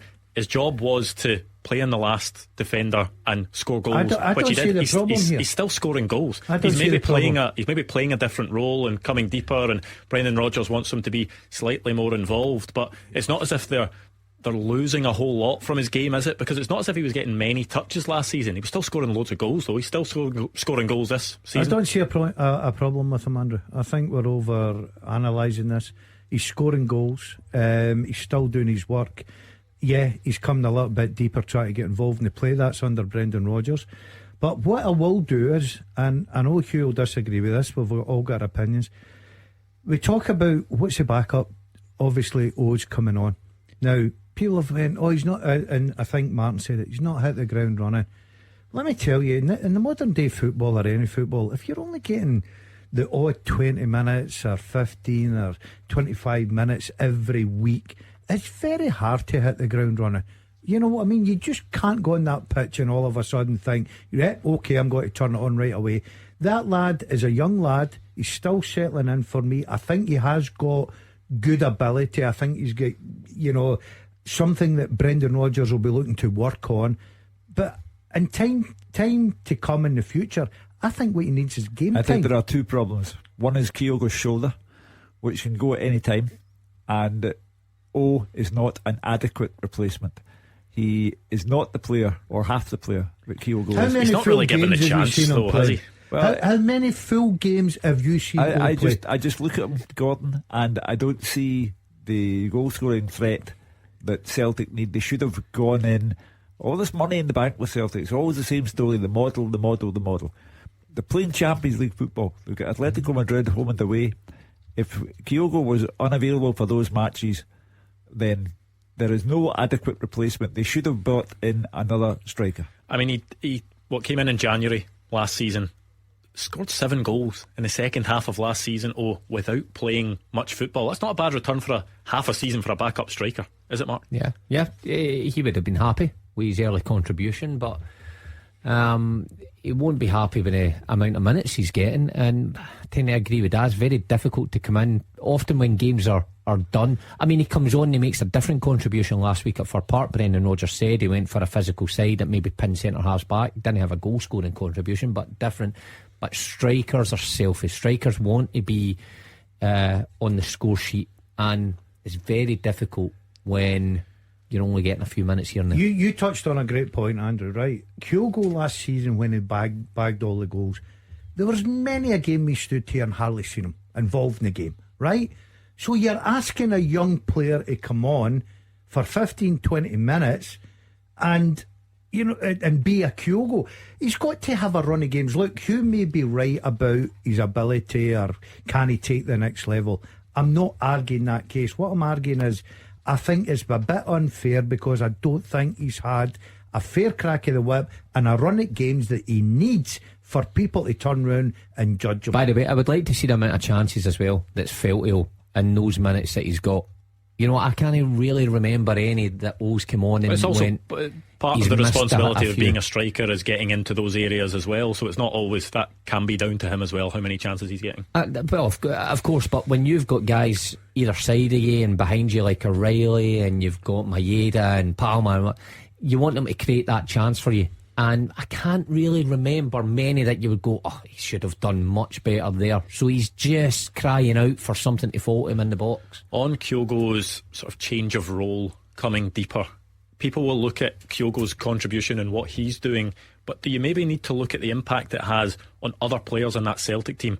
Matt O'Reilly scored 5 goals this season. is Kyogo dropping deeper, maybe creating more space for those midfield runners? Matt O'Reilly scoring at a rate that he's never scored at before for Celtic, and he's being pushed further up by Brendan Rodgers. Is that maybe, is Kyogo maybe dropping deeper, occupying defenders, and that's allowing Matt O'Reilly more space, or Rio Hatate more space? Something that they've worked on, of course. Listen, it came to fruition against Ross County, and we saw it first hand. Kyogo came in, flipped round the corner, O'Reilly scores a terrific goal. You'd have to, I'm trying to think of O'Reilly's goals this season, you'd have to kind of analyse how they've came about and if it's had an impact in that.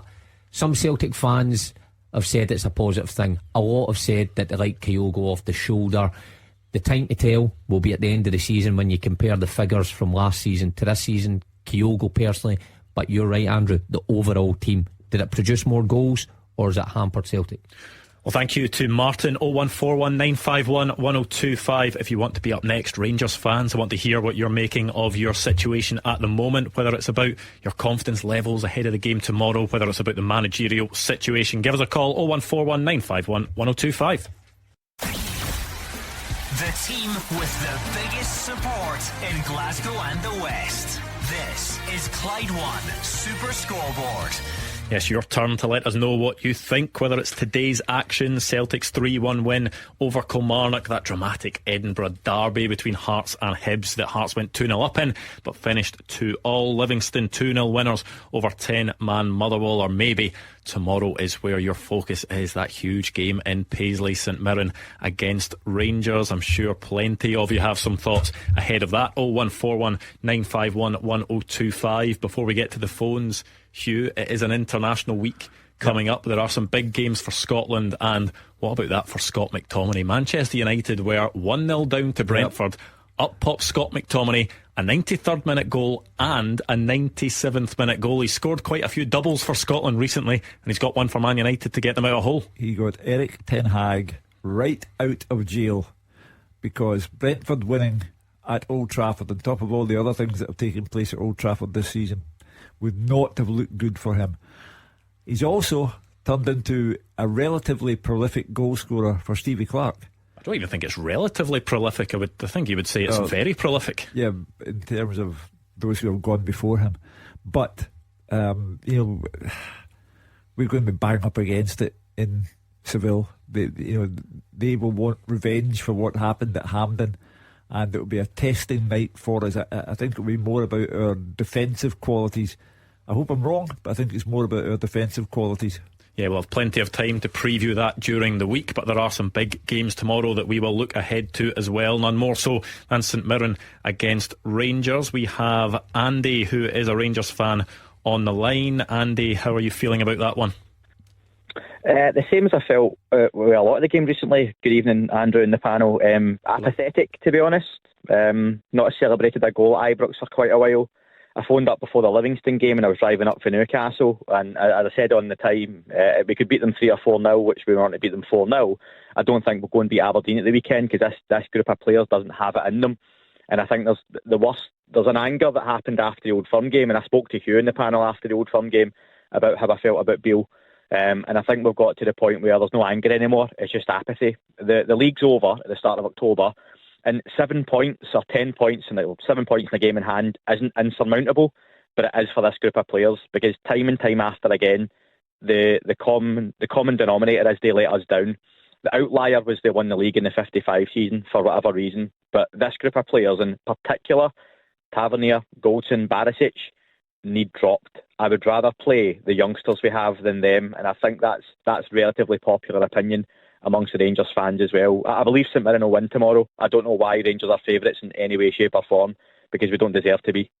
Just to go back to Andy's point there about the fans, and I remember Andy's call, and I remember at the time saying that as someone who watched his first Old Firm game 63 years ago, I had never known a reaction like the one that followed the final whistle after Kyogo had scored for Celtic at Ibrox. It was an incredible outpouring of disgust from the Rangers supporters, and that feeling has never abated since then. They were still, and you were there, Andrew, in Limassol. You saw the reaction of the fans there to the defeat by Aris. Rangers, in that regard, they must not lose tomorrow, or it will worsen. and a manager is going to come in and inherit a support who have really been disgusted by their team, and Andy's clearly one of them. Yeah, Andy, is that the biggest concern at the moment? Obviously Rangers fans wanted Michael Beale gone. He is now gone, but do you have any confidence that the next manager is going to be able to get something out of this team quickly? No, not this group of players, no. Well, not the senior leadership team, which I think is the massive issue. And the Tavernier supporters, my little boy's middle name is James after Tavernier because we won the league that season, right? We all make mistakes, these things happen, but I'm stuck with that. However, you can't keep going back to the fact James Tavernier was a great servant for Rangers. He was for a particular time. He's 32, his legs are gone. And like Hugh says, we had Beale, and we managed to get rid, and the feeling was clear after the Celtic game that it wasn't happening with him. But usually teams that are capable then have a bounce back when they get rid of a manager, and Tavernier himself has seen that plenty of times, given he's done it around 8 different times now with different managers. That wasn't there against Limassol. We kept hearing how Stephen Davis, who again, I love Davis as a player, shouldn't be in there as a manager because he's clearly not got it, and for him to come out after that game and say that the players gave everything, if that's everything, then Jesus, that's a huge issue. They never gave everything at all. That senior leadership team needs to go. A manager's going to need the full season, and then we're going to have to rebuild again.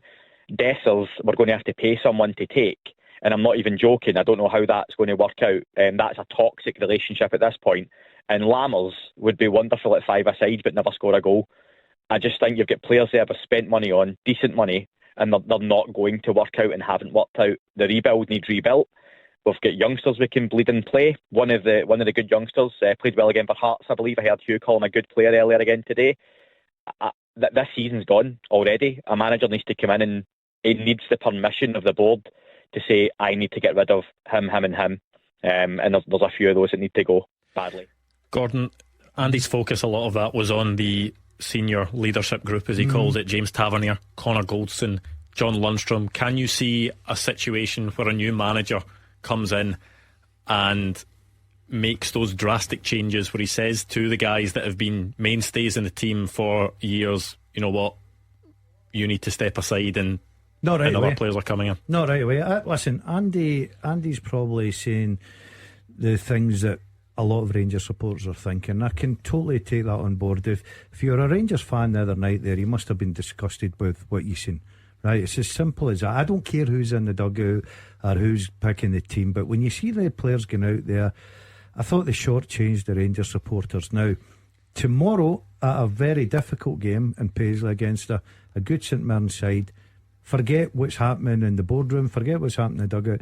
It's about the players that take the pitch. They need to stand up and be counted tomorrow, because that is going to be a lively place if Rangers do not perform, and Rangers fans will certainly vent their anger. Now, you can argue that Tavernier seems to be the boy that gets it. The minute anything goes wrong with Rangers, Tavernier's the first on the list.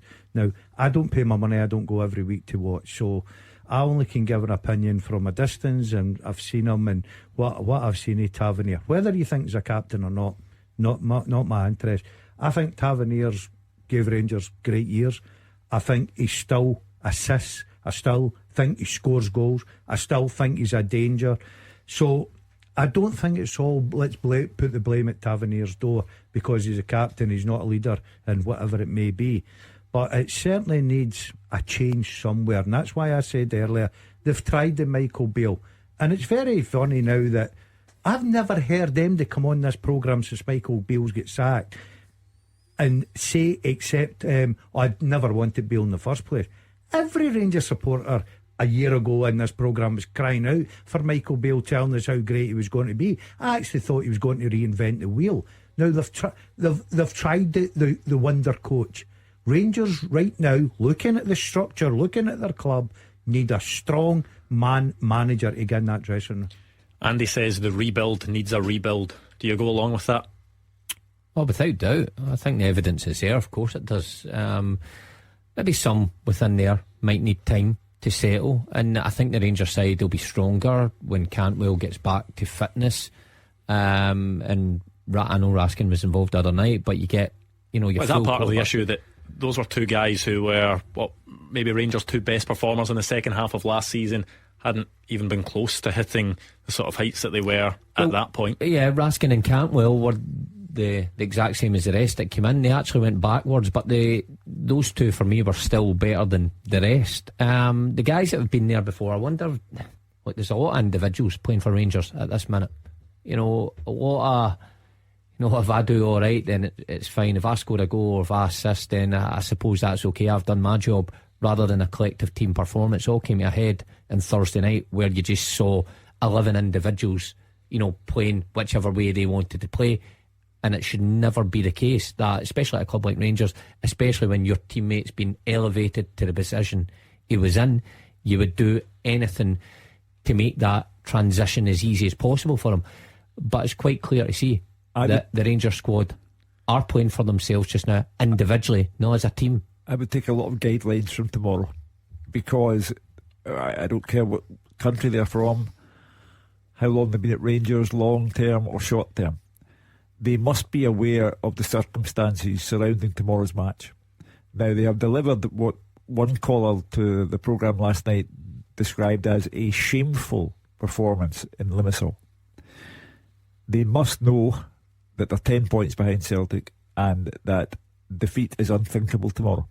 We'll be able to see, and Andy on the line will be able to see, in the Michael Beale fashion, looking into their eyes, who freezes and who is capable of delivering under pressure. Well, thank you to Andy. Next up is Archie, a Rangers fan in Partick. How do you view things, Archie? How do I view things? I'll give you my overview of how I view things. I think, first of all, I think it's obvious that the board's a problem, first and foremost. I think they lack the capacity, first and foremost, to even be aware or understand what it is Rangers actually need, the attributes in a manager. This current board, Archie, there have been a lot of board changes recently. This current board haven't selected a manager previously. Do you not have faith that they'll be able to get the call right? No, I don't. Well, that's all. Why not? That's all. I just think there's just a bigger picture. I think we're lacking in so many departments. I was listening to somebody talking about Tavernier there, and I've been his worst critic for years as a captain. But I think we're just lacking leadership from top to bottom. Right? I mean, when they appoint managers, it seems to be jobs for the boys. They seem to. I was brought the guys at Walter Smith. We're lacking people just to lead who are men. You're saying it's jobs for the boys, but I've just said that this current board haven't made their own appointment yet. So what makes you think that won't change? What do you mean the current board didn't make this appointment? There have been numerous board changes over the past few months at Rangers, to which James Bisgrove is leading this, along with John Bennett, along with head of football operations Craig Robertson. Go back over the years, Andrew. It's not a lack of leadership, it's a lack of judgment. They fell for Pedro Caixinha. They fell for Mark Warburton. They fell for Michael Beale. They have to, and you're quite rightly pointing out that the same people didn't fall for these three guys who were failures, but the people who are in charge now must be aware of the past and must get this decision right, because failure to do so will have heavy consequences. It looks as if Rangers are just going to appoint a manager. Final interviews are expected to take place next week. In terms of the footballing structure at Rangers, is that something that they should be looking at before they appoint a manager? There is no director of football, there is no sporting director, anyone of that type. Ross Wilson left. Michael Beale essentially said towards the end of last season, he'll be fulfilling that role. From the outside looking in the summer, it seemed that pretty much every single selection in terms of transfers was a Michael Beale transfer, to which the only one, the general consensus is that Jack Butland has been the only success after £13 million spent. If there is no structure in there, do Rangers maybe fall into the trap of the same potentially happening again? Yeah, but interesting. If they were going to change the structure, and I think you make a good point there, Andrew, because it's very easy to point the finger at the board. There have been a lot of board changes, right? And right now, this board need to get it right. So they're under the spotlight, of course, there, and that's why they'll take their time, try and get the right person. If they were going to bring in director of football and that sort of a change of structure from up the way down, then I think the first thing they do is go and get the director of football and then work underneath that. But they don't seem to be doing that. I think they're concentrating on a manager. They've got to bring in a manager. They'll probably keep the structure. It's all about getting the right manager now. That's all. You look at across the city, and you've got to give the board of Celtic all the credit in the world. They seem to just pick out the managers. They get Postecoglou in. They went against quite a few Celtic supporters with the Brendan Rodgers appointment, because we had it on here, don't want him in. So you've got to be strong, and this is what the Rangers fans are talking about. Leadership, not just in the pitch, but off the pitch has got to be strong leadership. Archie, who is the right man to take over the managerial job at Rangers? Have you got a name in mind? I don't really know, but I wasn't really finished my point before I got interrupted. But I was trying to explain that every great team's got a spine, and I think from centre half to midfield to forward, and I think the club is lacking spine from the board to manager. And you keep the first time I've ever agreed with Hugh Keevins when it comes to judgment as leadership, because good leaders have good judgment, so it comes hand in hand. The board are a joke and they need to go. I mean, Michael Beale, Kashinya, Warburton, we're a laughing stock. We're an absolute laughing stock now. It's just, they can't seem to see what Rangers actually need as leaders. I don't know, I don't get it. But then are you blaming the current board for Kashinya and Mark Warburton? No, I'm blaming for Beale, but it's still staying there. That's the point. Whether it's the current board, the one that Dougie Park led, or whoever, Kashinya was a mistake. Warburton was a mistake. Beale was a mistake. Didn't even last a year. The next one can't be a mistake, or it pushes the club further and further back. Well, thank you to Archie. 01419511025. We'll try and hear from some of today's managers next as well. The winning team all season long. This is Clyde One Super Scoreboard. Into the final part of today's Clyde One Super Scoreboard. A lot of action in those Premiership games, especially Celtic with that 3-1 win over Kilmarnock. Hearts and Hibs, what a game it was between those two in the Edinburgh Derby. It finished 2-2. Livingston 2-0 winners against Motherwell as well, who were down to 10 men. There was a red card for Lennon Miller. Let's start hearing from some of the managers, shall we, starting with Brendan Rodgers. Yeah, very good performance. I thought that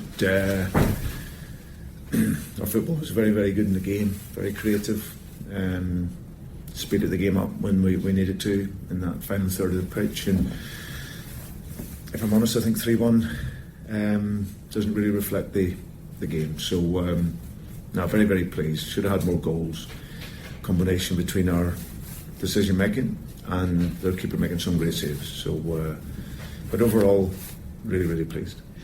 Yeah, managers tend to sort of look at the season in blocks, and certainly domestically, Brendan Rodgers can be very happy going into this international break with where things are lying. I think you have to draw a very straight line of demarcation between Celtic in Europe and Celtic at home. And the league, the Premiership Celtic are okay. They're doing very well. If they're 10 points behind, or rather 10 points in front of their biggest rivals, no Celtic fan will have any grounds for complaint. They can't do Europe. Whether it's the Europa League, Champions League, for whatever reason, Europe is not for Celtic. They haven't won a Champions League game at Celtic Park for 10 years, and they lost to a Lazio team on Thursday who hadn't won an away game in Europe for 20 years. But the one at the top of the table now, it was always going to be difficult after Ange Postecoglou, because he had created such an environment at Celtic Park. He had made himself such an iconic figure. Their football was so thrilling. It's different under Brendan Rodgers. It's not as thrilling, but it gets results. Yeah, that will be the question going forward, Mark, is how they can now make that mark in Europe. 2 defeats from 2 in the Champions League group stages. Do you feel they have enough at the moment to get enough points to have European football after Christmas? They've certainly got enough talent in there. It's the level of opposition they're up against. It's totally different. Hugh's right. You have to also draw a line down who they're playing against on a Saturday here in Scotland compared to who they're playing on the continent. And at the finer moments in games, you get punished against players. Look at that Kilmarnock game today. We're hearing that there was a couple opportunities for Kilmarnock. They took one, but maybe if you come up against a Lazio or Atletico Madrid, they really punish you. And Celtic don't seem to punish teams when it comes to Champions League or Europa League. So look, it's a tall order for them to have European football, but they're still in the mix for Europa League football. But they need a win in the next game. If not, then they'll be out. But Brendan Rodgers in this block of games, if you're going to compartmentalise it, he'll be delighted. Only dropped 2 points in 8 games. He'll be happy. Right now, you've got to say the step up's too big. There's no doubt in that. You look at their domestic form, it's good. They've played 8 games, they've scored 19 goals, so they can score goals domestically, no problem at all. But I think Mark's right. You've got to look at the opposition you're playing. They're in a very tough group. They've not got. The other night there was a total blow for them. And I went on record saying that I thought they deserved something out of the game. I thought in parts of the game they played really, really well. But defensively, right now, for me, they're not strong enough to compete at that level. Let's hear from Derek McInnes, who had a bit of a gripe about VAR, I believe. Yeah, I showed him the pictures that I seen, but obviously they are dependent on the people in VAR, and like I say, they might be looking at different angles. They've got the benefit, I think, of 4 or 5 angles. I seen the same angles that was on the big screen at Celtic here, and I seen an angle on my analyst laptop. So whether he's a computer genius and he's playing about with the lines, I don't know, but it actually looks offside. It's just offside, but offside. Yeah, well, Derek McInnes saying there that he felt in the lead up to Lewis Palmer's goal, I think the ball was played forward, and was it Kyogo? It was I don't know whether he laid the ball back or it came off a Kilmarnock player. Derek McInnes is saying that from his angle he felt it was offside, but people sort of fall into that trap. There are the lines that are drawn that are all calibrated, of course, with the hysteria around the Liverpool-Tottenham one. People will say things, but VAR will have looked at it, drawn the lines. You have seen the still image, Mark? Saw the still image. Got to agree with Derek McInnes on that one. When I see the still image, it looks offside. Now, I don't know, like you, Andrew, did the defender get back and touch it before? I don't know, but I'd like to see the other angles of what's actually been drawn. That's and the thing what the VAR with offside. I always find it tough to sort of argue these ones because it is black and white. It's all calibrated. 99.9% of the time it is right. There is the odd bit of human error, as we saw down south, but we haven't seen the full instant, so no. I think it would maybe be wrong to go into that, but I'm sure we may well hear more of that going forward, or we may not. It may well just be that it was the right decision and everyone moves on. We will go back to the phones shortly. Let's finally hear from Stuart Kettlewell, shall we? There was a red card for Lennon Miller that put them down to 10 men and they ended up losing the game 2-0. Here's his thoughts on the red card. I think I've looked at numerous angles and our guys are all sort of debating it. What I trust is for all the age that he's at, 17-year-old Lennon Miller, he did feel that there was some sort of contact. I've had a look at another angle of it there, in fact 2 or 3 angles of it. A couple of them it doesn't look as if there's anything at all. There's one that I maybe think that there might be some sort of contact and a slight clip in Daniel Mackay's heel, and then from there, irrespective of that, you look at it. I'm sort of stripping it back to not so much contesting Don's decision. I'm looking at my own team and our organisation behind the ball. We've got a wide free kick opportunity to throw into the Livingston box, and I pride myself on the organisation behind the ball. And we get caught. We're just not in a shape to defend the turnover of the ball. Just generally on Motherwell, who were having a very good season, they're now 4 games in a row that they've lost. You look at those 4 games, they lost to an in-form St Mirren side, they then lost to Rangers, they then lost in the last minute to Celtic, and then today went down to 10 men and lost. It will be tough to sort of bounce back from 4 defeats in a row, but does it maybe soften things a little bit that the circumstances have been tough? It's been a tough run for them. Yeah, it's been a tough run, and if you look back at some of the games, you probably go away thinking a little bit unlucky not to take some points there. So you still keep your confidence going with that. That was a game today that I would expect Motherwell, who's got a good record against Livingston, to go through there and pick up the points. Okay, they were reduced to 10 men, but as much as winning becomes a habit, so does losing. And the next game piles a little bit of pressure on you to make sure you just don't start dropping down that league. And it can be easily done. And Motherwell are in that situation just now. I think it's St Johnstone after international break away. They'll certainly need 3 points. Well, Nadeem has been patiently hanging on the line. Nadeem, what are you taking away from all this today? What are you feeling ahead of tomorrow's game against St Mirren? Hi, thanks Andrew for taking my call. Yeah, I mean, I'm not optimistic as I normally would be as a Rangers fan for tomorrow's game. I think I think it's going to be tough. I mean, St Mirren are obviously playing well. They're doing well in the league so far, but even though we're not playing great, we should still have enough to win that game. So although I'm not optimistic, even being realistic, I think we should have enough to get through. A couple of other points I'd like to make, Andrew, if you allow me, was over the last kind of week or so, since Beale's gone, and that was the absolute right thing to do for Beale to go, no doubt about that. There's a lot of Rangers fans that phone up, and I don't normally phone up and argue with Rangers fans because we're all one big kind of family, but I'm really annoyed at the kind of attitude, the disrespect shown towards James Tavernier. You know, I know Gordon touched on earlier on, but I recorded on earlier on tonight, maybe 2 or 3 calls ago, saying that he's not a leader, you know, and he's lost his legs, he should be dropped. You're talking about that guy who scored over 100 goals for Rangers, who was instrumental in winning the league when Gerrard was here. He was instrumental in getting us towards a European Cup final a couple of seasons ago. A player who's played under 4 managers, I think, and all 4 of them have kept him as captain. So, you know, we don't see what goes on in the dressing room, but if you've got 4 different managers coming in, making him captain, surely they know better than what we do. You know, maybe you don't need to be a shouter like a Scott Brown was for Celtic. You know, you shout in the pitch and get people going. Tavernier's not like that. He's more of a quiet guy. So I think total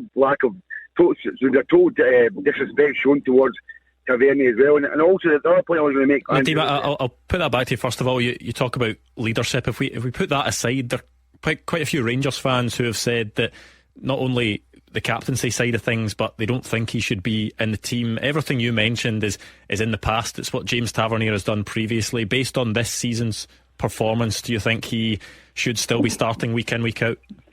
Well, who's better than him? Who's better than him, Andrew? Who's going to provide the work down there? You know, the side who's going to score the goals? Who's better than him in the squad just now? No one. And I get what I've mentioned as in the past, but you know, Tavernier is the best option there as right back just now. There's other players that have been playing just as bad as him. You know, he's not the only one that's been horrific so far. All the Rangers squad, there's not one person, even Raskin on Thursday there. Normally he's normally 8 out of 10 every game. He was well below par sheet, so it's easy to blame Tavernier because he's a captain and because he's a right back, I think, and he's not great defensively. But the point I was going to make, Andrew, was the other point was I was linked to that is the fact that a lot of Rangers fans come on and saying, play the young guys.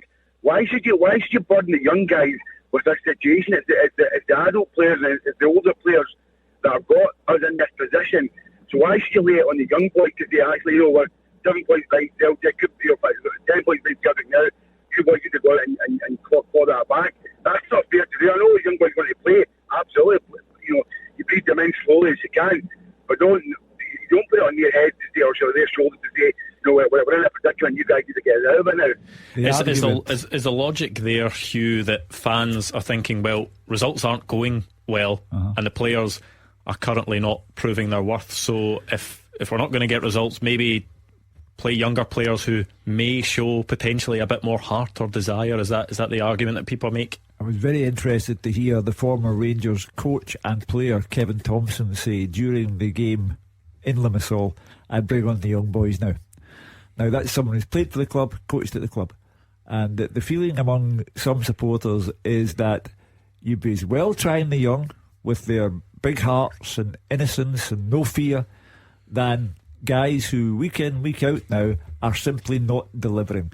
To go back to Nadeem's first point, there are 2 whipping boys in the current argumentative climate among the Rangers supporters. There are 2 whipping boys, Dessers and James Tavernier.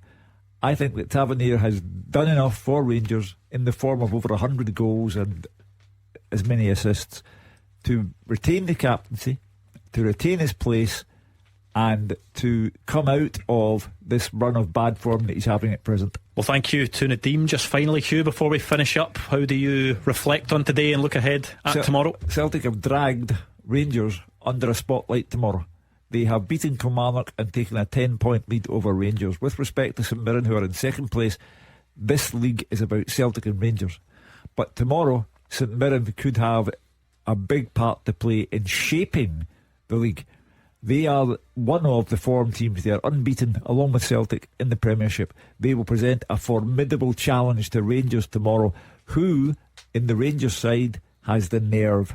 Yes, a big day in the Scottish Premiership, and tomorrow will be exactly the same. Thank you to Hugh Keevins, Gordon Dalziel, and to Mark Wilson in the studio. Thank you to you all listening at home as well. Thank you for your tweets and your calls as well. We'll be back on Monday night to reflect on all this weekend's action, but the perfect way to kick off the rest of your Saturday night is the GBX. Up next.